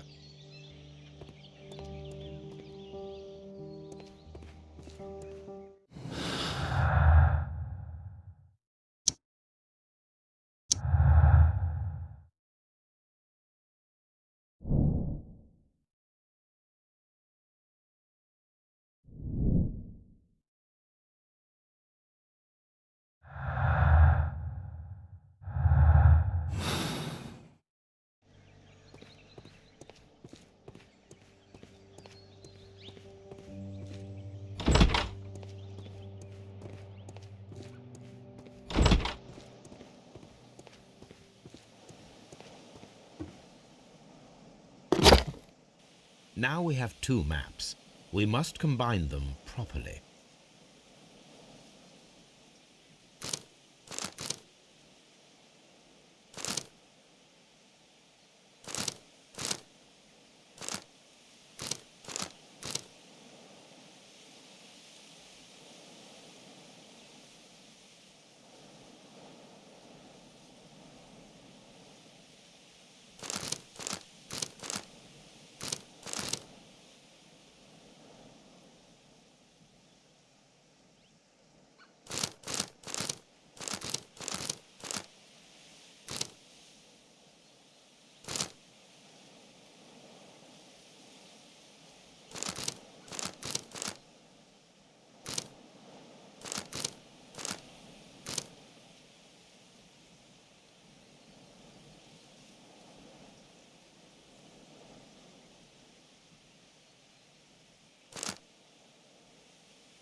Here it is.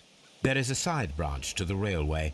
Its first switch is located between Bridlington and Chesterfield stations. There is one more station to be visited. It is located between Chesterfield and Evesham, and there should be a side railway to the nearby quarry. There is a small section of a railway at the end of Evesham Station.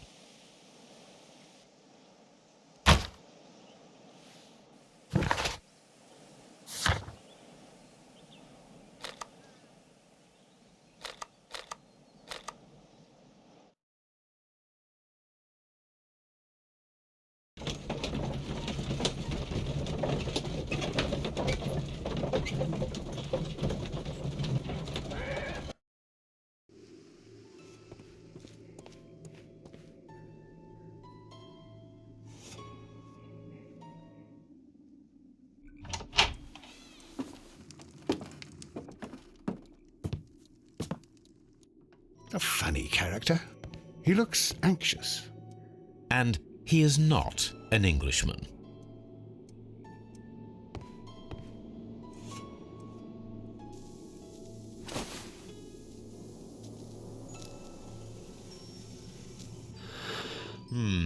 This scent is familiar to me, but in order to recognize it, I must combine my associations into one picture.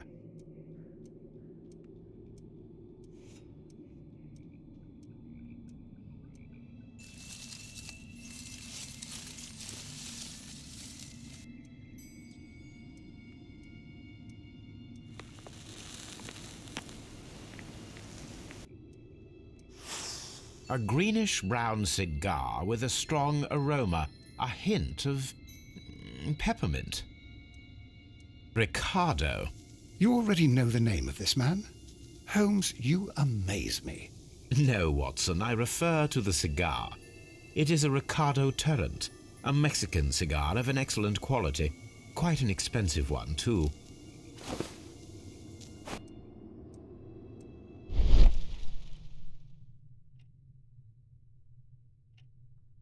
This ashtray is full of ash and cigar stubs. Apparently, there was a conflict between the Mexicans and the Chileans. This ashtray is full of ash and cigar stubs. A greenish-brown cigar with a strong aroma, a hint of peppermint. These ashes and cigar stubs are similar to the one that we found on the floor. Some of the stubs were recently smoked. There are others that appear fairly old. That means that the fellow spent several days here. Judging by his clothes, he's hardly a traveller or a tramp. Well concluded, my dear fellow. A man who smoked the Ricardo brand of Mexican cigar spent several long days at Doncaster Station.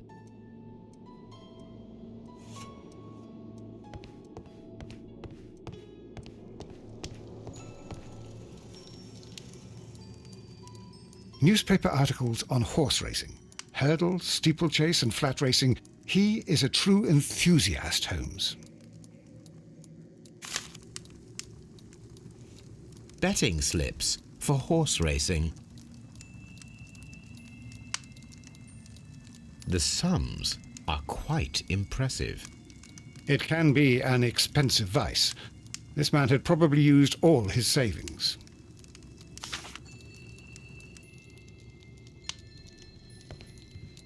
A telegraph.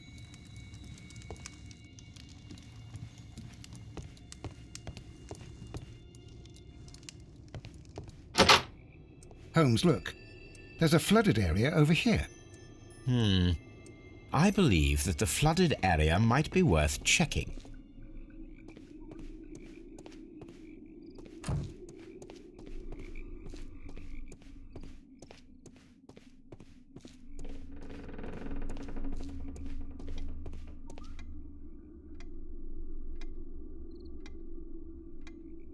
Good day to you, sir. My name is Sherlock Holmes, and this is Dr. John Watson. We are investigating the case of the vanished train. Is that so? Well, good day, gentlemen. I am Mr. Duff, the station master of this station. I'll be happy to help you in any way I can, but there's not much that I can tell you about last night.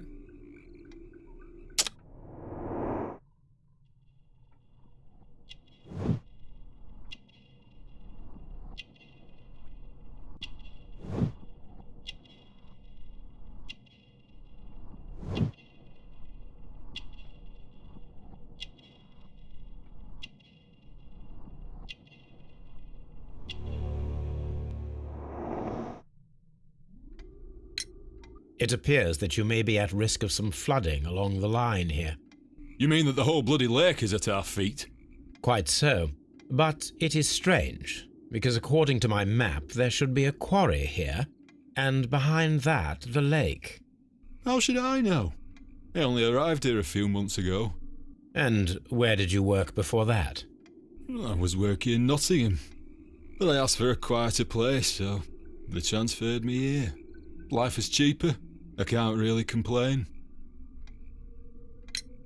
Did any passengers leave or board the train last night? No. I saw no one as usual. I reported the train's passage by telegraph, just the same as all the other nights. I observe that you are a gambling man, Mr. Duff. You had hoped that your relocation to this small town might have helped ease your addiction, but it was not to be. I beg your pardon? Addiction to what? We found a number of horse racing tickets inside your office. Well, we all have our weaknesses. An expensive obsession, surely, for a station master. It is none of your business. I occasionally attend the races with my colleagues. And anyway, that's my private life. There was a gentleman of Mexican origin, I believe, in the waiting room. Did you notice him? What? A Mexican? Here in the back of beyond? Are you quite sure about that? Goodbye, sir. It is obvious that we cannot inspect the quarry. Instead, we can check the beach area around the flooded lake.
Here we are at the beach that is located near the quarry and Doncaster station. It doesn't look like a very good place to rest. These traces were made by a carriage. Look. The vehicle pressed this stone into the ground. It would have been quite heavy.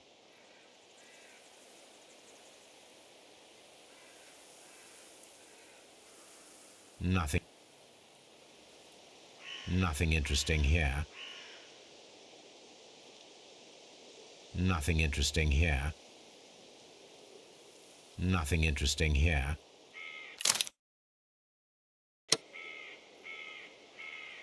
These traces were made.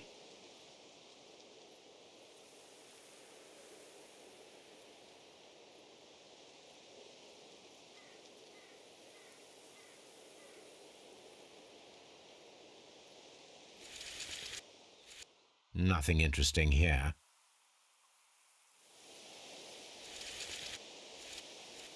The distance between the tracks is about 6 feet 7 inches.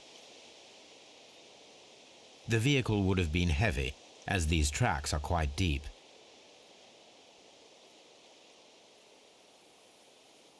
The vehicle pressed this stone into the ground. It would have been quite heavy.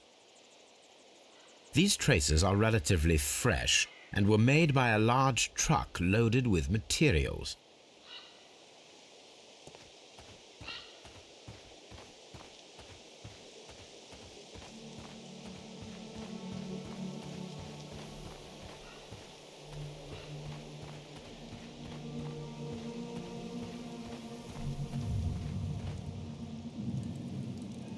An abandoned gypsy caravan. This place was abandoned fairly recently.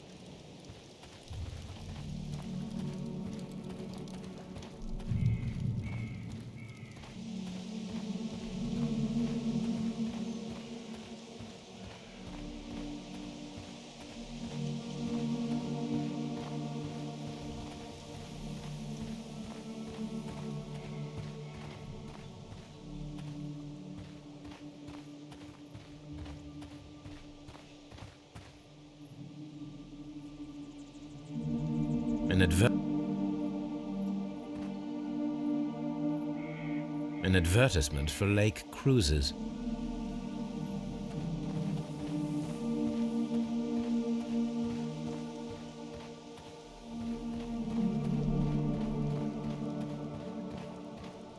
Observing the coastline and the moored boats, we are able to see that the lake's water level dropped. The lake has flooded the quarry. The dam was probably breached.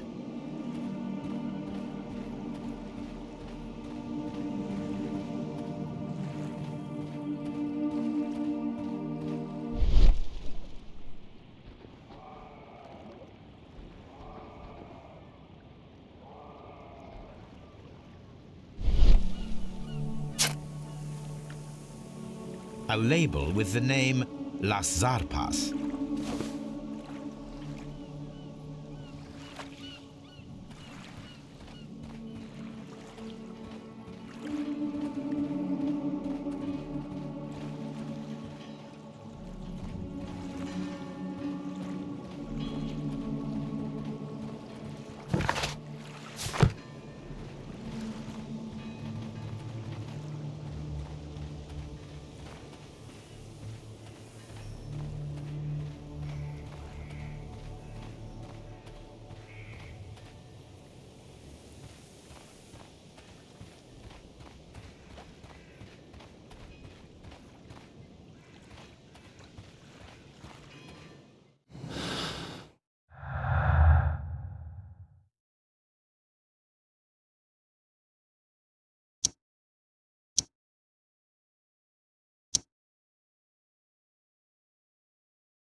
This railway branch should lead to the quarry.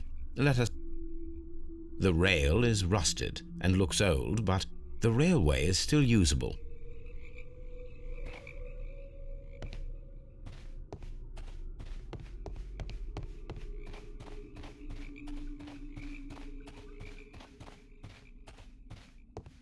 The railway ends here. That is strange.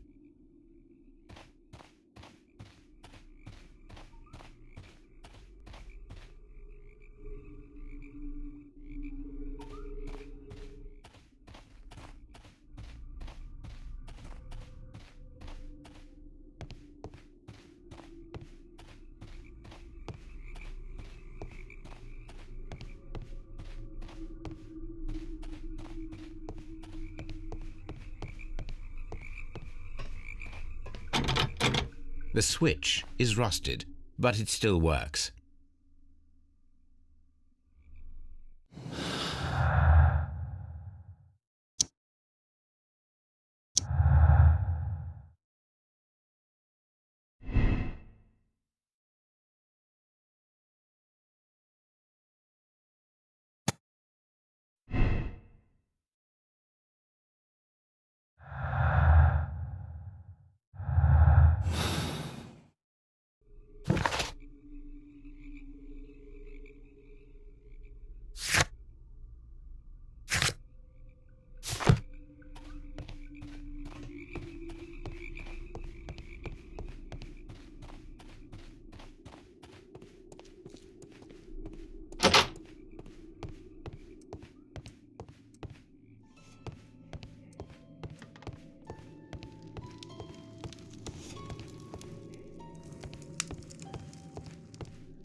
Railway post bags.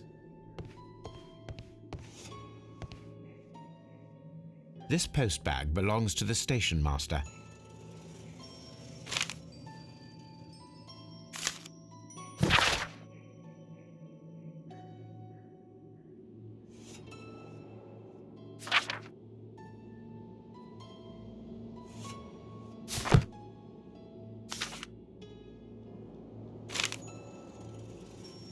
The station master appears to have found himself in some financial trouble.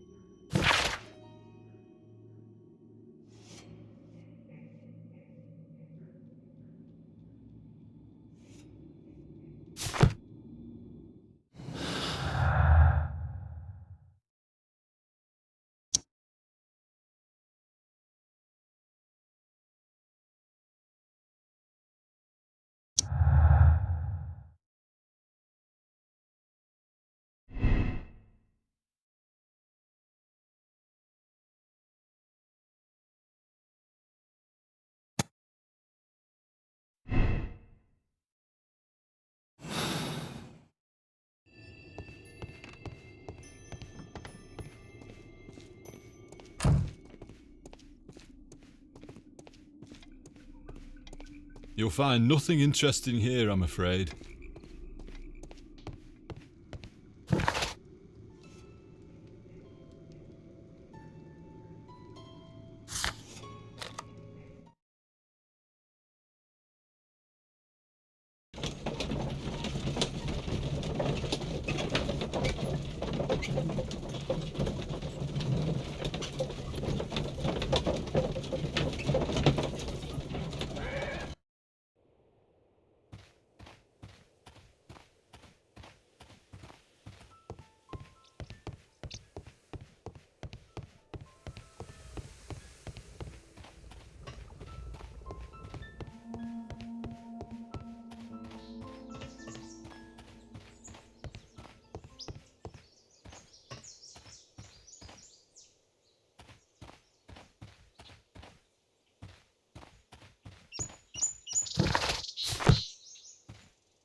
The entire train has disappeared. It's a disaster.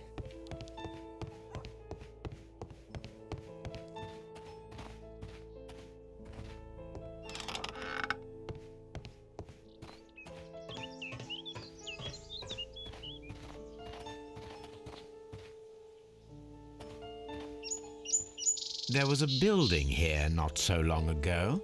But I don't understand, Holmes. Why would anyone destroy the shed in such a manner? It was disassembled in great haste. It is most odd.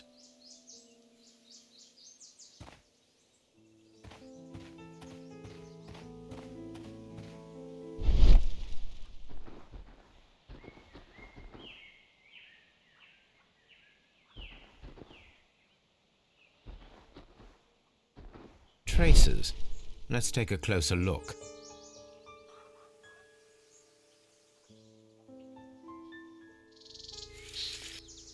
The distance between the tracks is about 6 feet 7 inches. The vehicle would have been heavy, as these tracks are quite deep. These traces are relatively fresh and were made by a large truck loaded with materials. The traces found at the disassembled shed near Evesham and at the lake were from the same vehicle.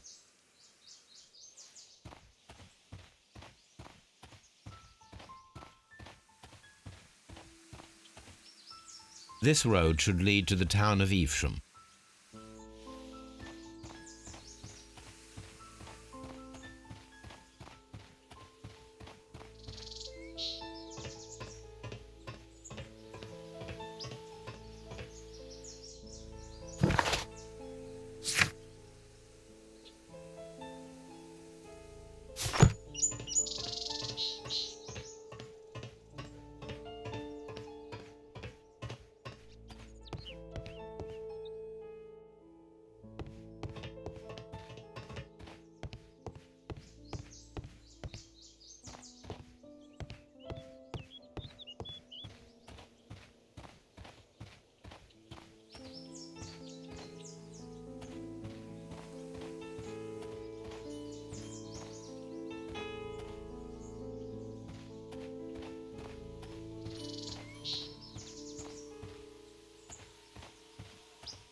It appears that there was a small warehouse near your station and that it was disassembled. Why is that?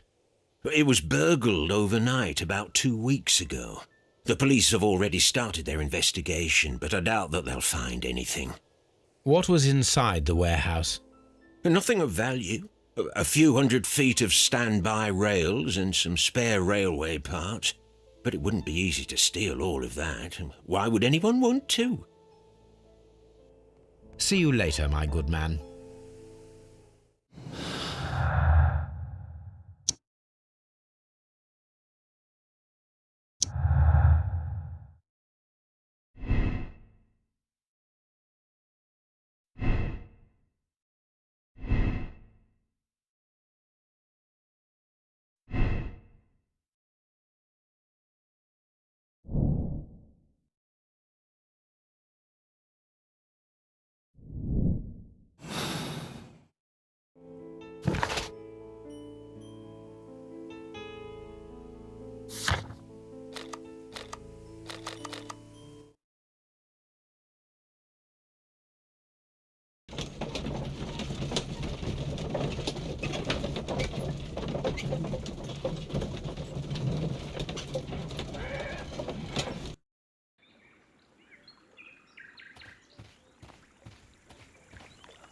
The switch is rusted, but it still works.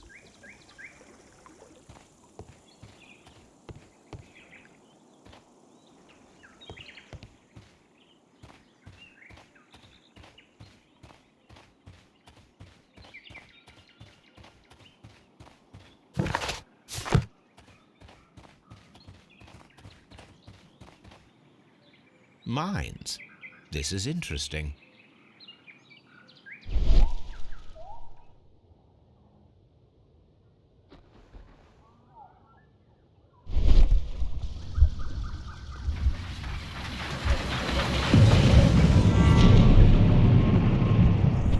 It would be quite possible for someone to redirect the train towards the mines.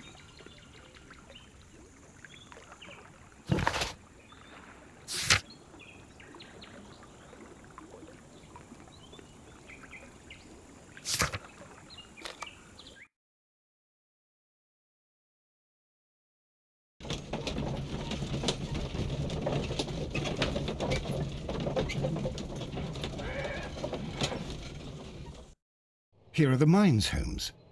They appear to be abandoned.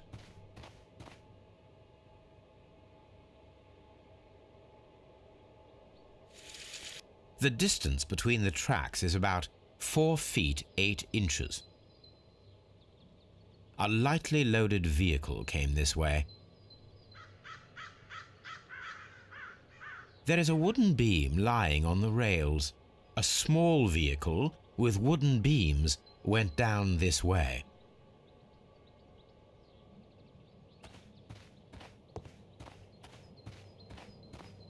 This mine has completely collapsed, Holmes. It is curious, but to be truthful, I am not entirely surprised. It's difficult to follow you, Holmes.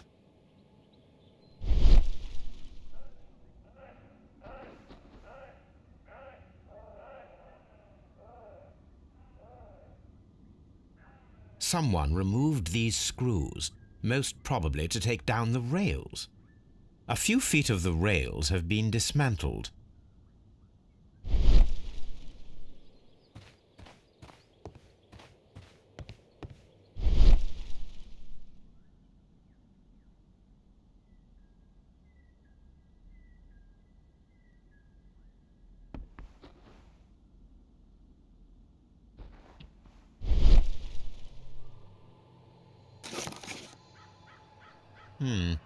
This is an unusual kind of paper, stiff and dry. It was used for a specific purpose. Let us look inside.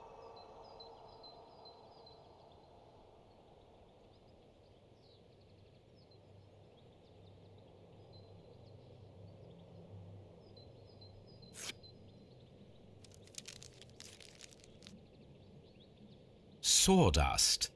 I am almost certain it is a... Watson, could you assist, please? Do you have your pistol? Good. Fire at this package.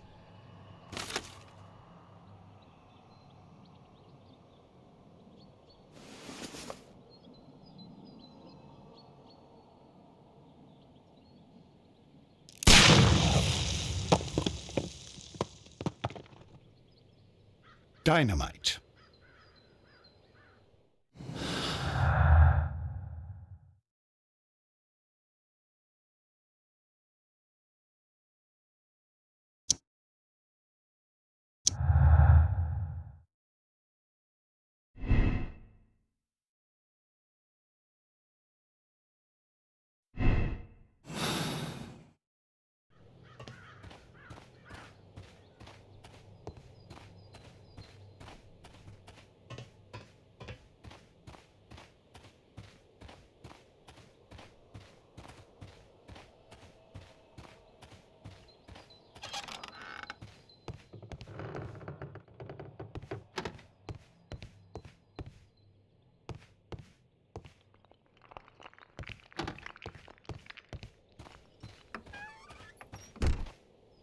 This is the cabin for the mine's security personnel.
The Mexican company Caracal and the Chilean Barcazas both want to buy the mines.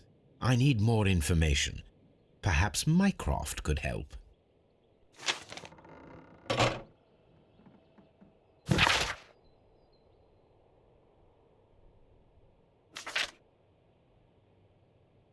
Watson, it seems that both South American companies were involved in the purchase of the mine. The man at Doncaster who fled our approach, he smokes Mexican cigars. Perhaps... Yes, Watson. We should certainly speak with him.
Please, sir, we would ask you not to leave. We have some questions. Are you the police? No, we are employed by the railway company. We are collecting witness statements about the train that disappeared last night. Lo siento, I'm in a hurry. Really? It seemed that you were waiting here for someone. Could you tell us if you were at the station last night? No, I just arrived from South America. A formidable journey, no doubt. Which country are you from? De Chile.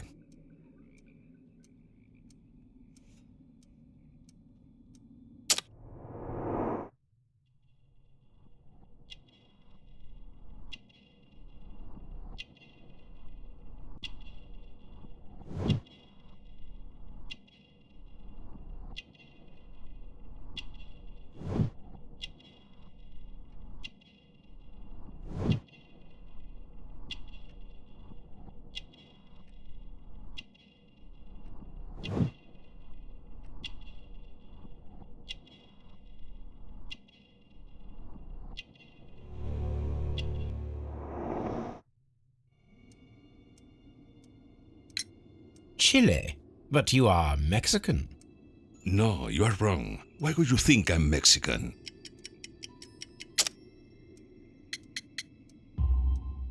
Because of your cigars. Sí, cigarrillos. So what? Those cigars are the Ricardo brand, from Mexico. It is quite impossible to find them anywhere but there. Pero not your business. I don't suppose that you are on vacation. What business brought you here? I was to meet my fellow compañeros. Where did you arrive yesterday? They were on that damn train. I will stay here and hope that the authorities find them, or their bodies. It's now my responsibility to repatriate them. Who authorized you to do that? The company I work for. Could you tell me the name of the company? It's not your concern. And what is your name? Enough questions. Buenas tardes. Not a very friendly man, and he is lying. He said that he just arrived, but we know that he has been here for several days.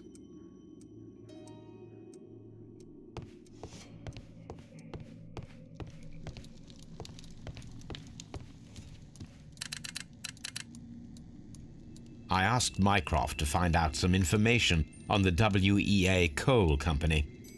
Here is his reply, and it is an interesting one.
According to this document, you have insurance for your prototype.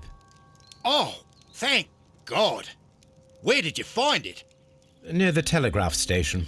I must have lost it when I tried to send a message, which I was prevented from doing. I apologise for that, but regulations state that public access to the telegraph is strictly prohibited.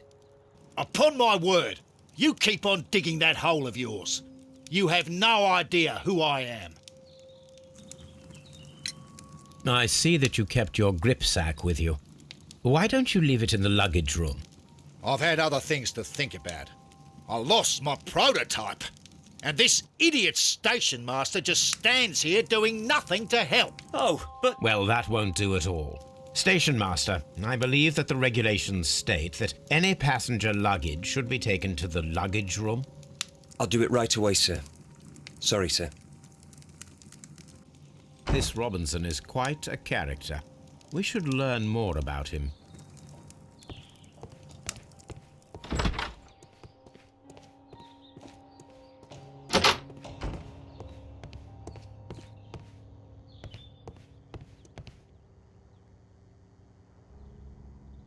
This gripsack belongs to Mr. Robinson. I think we should open it, Holmes. This is what they call force majeure. I'll keep watch. Of course.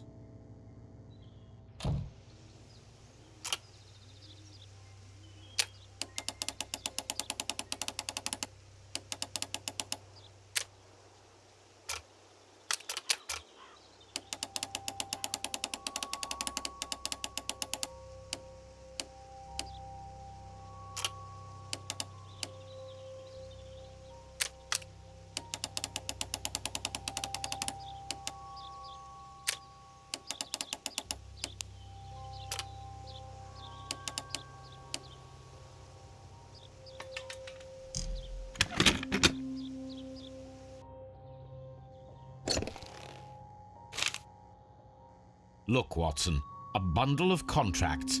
Very suspicious. We should study them carefully. An exclusive sales contract. Mr. Robinson is the seller.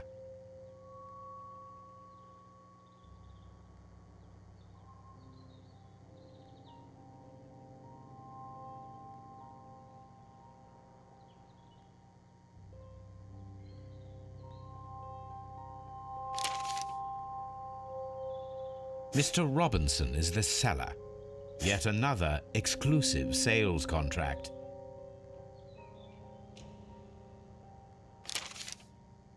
Yet another exclusive sales contract. Mr. Robinson is the seller. Yet another exclusive sales contract. Mr. Robinson is the seller. Well, it is very clear that this Mr. Robinson received prepayments from various people for his machine.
I will not move from here until I receive my refund.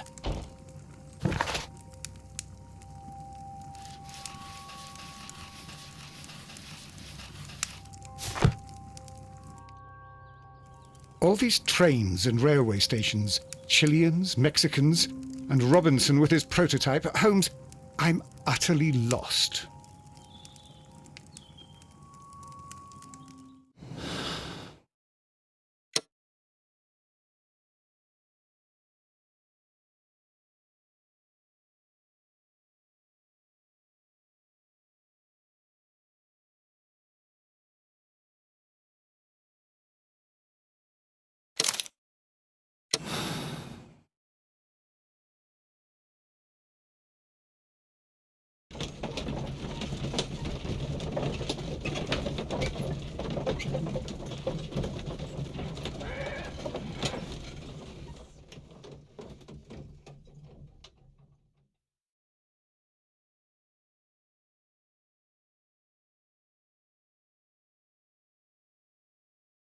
Then the case is solved, Holmes.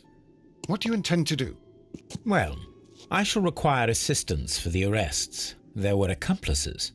Ah, but I know that look. You have your own ideas. What are they, Holmes? On the one hand, we have the local constabulary and advice from our friend Lestrade.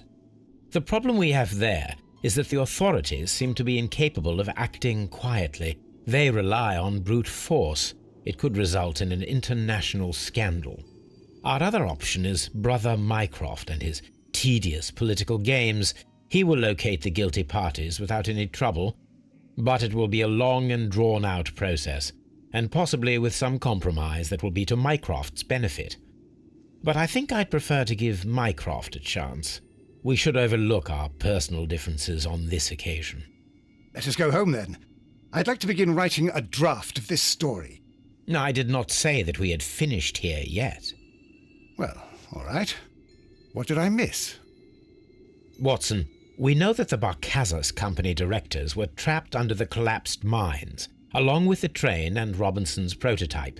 But we still need to corner the guilty party. But how do you intend to prove... Oh, no. Please don't tell me we have to dig out the mines. Huh. You may rest assured that I have a far better idea. We have only to use our corrupt Doncaster station master as bait. He will unwittingly trap our Mexican friend. Of course, you already had a plan. I shall follow you, Holmes.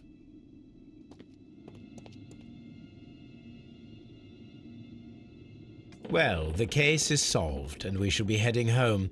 May we have 2 tickets to London, please? Right away. Wait a minute. You've solved the case? In a manner of speaking. Can you believe that the rescue service miraculously saved one of the Chileans who were on board the train? The police have ordered his immediate escort to London on the next train. He pulled through, then? He's alive? Yes, by extreme good fortune. His condition is quite serious, and the method of transportation has its risk, but he will be held securely by the doctor and police officers. The gentleman carries some vital information on this case. I am sure of it. Ah, really? Your station will be famous, Mr. Duff. The journalists will be here before you know it. Goodbye, sir. Goodbye, gentlemen.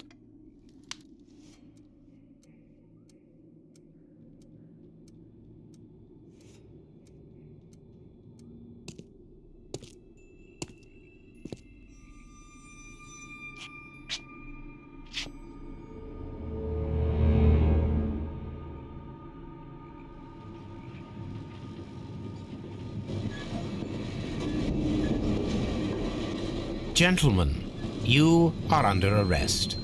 Caramba! You traitor! You double-crossed me!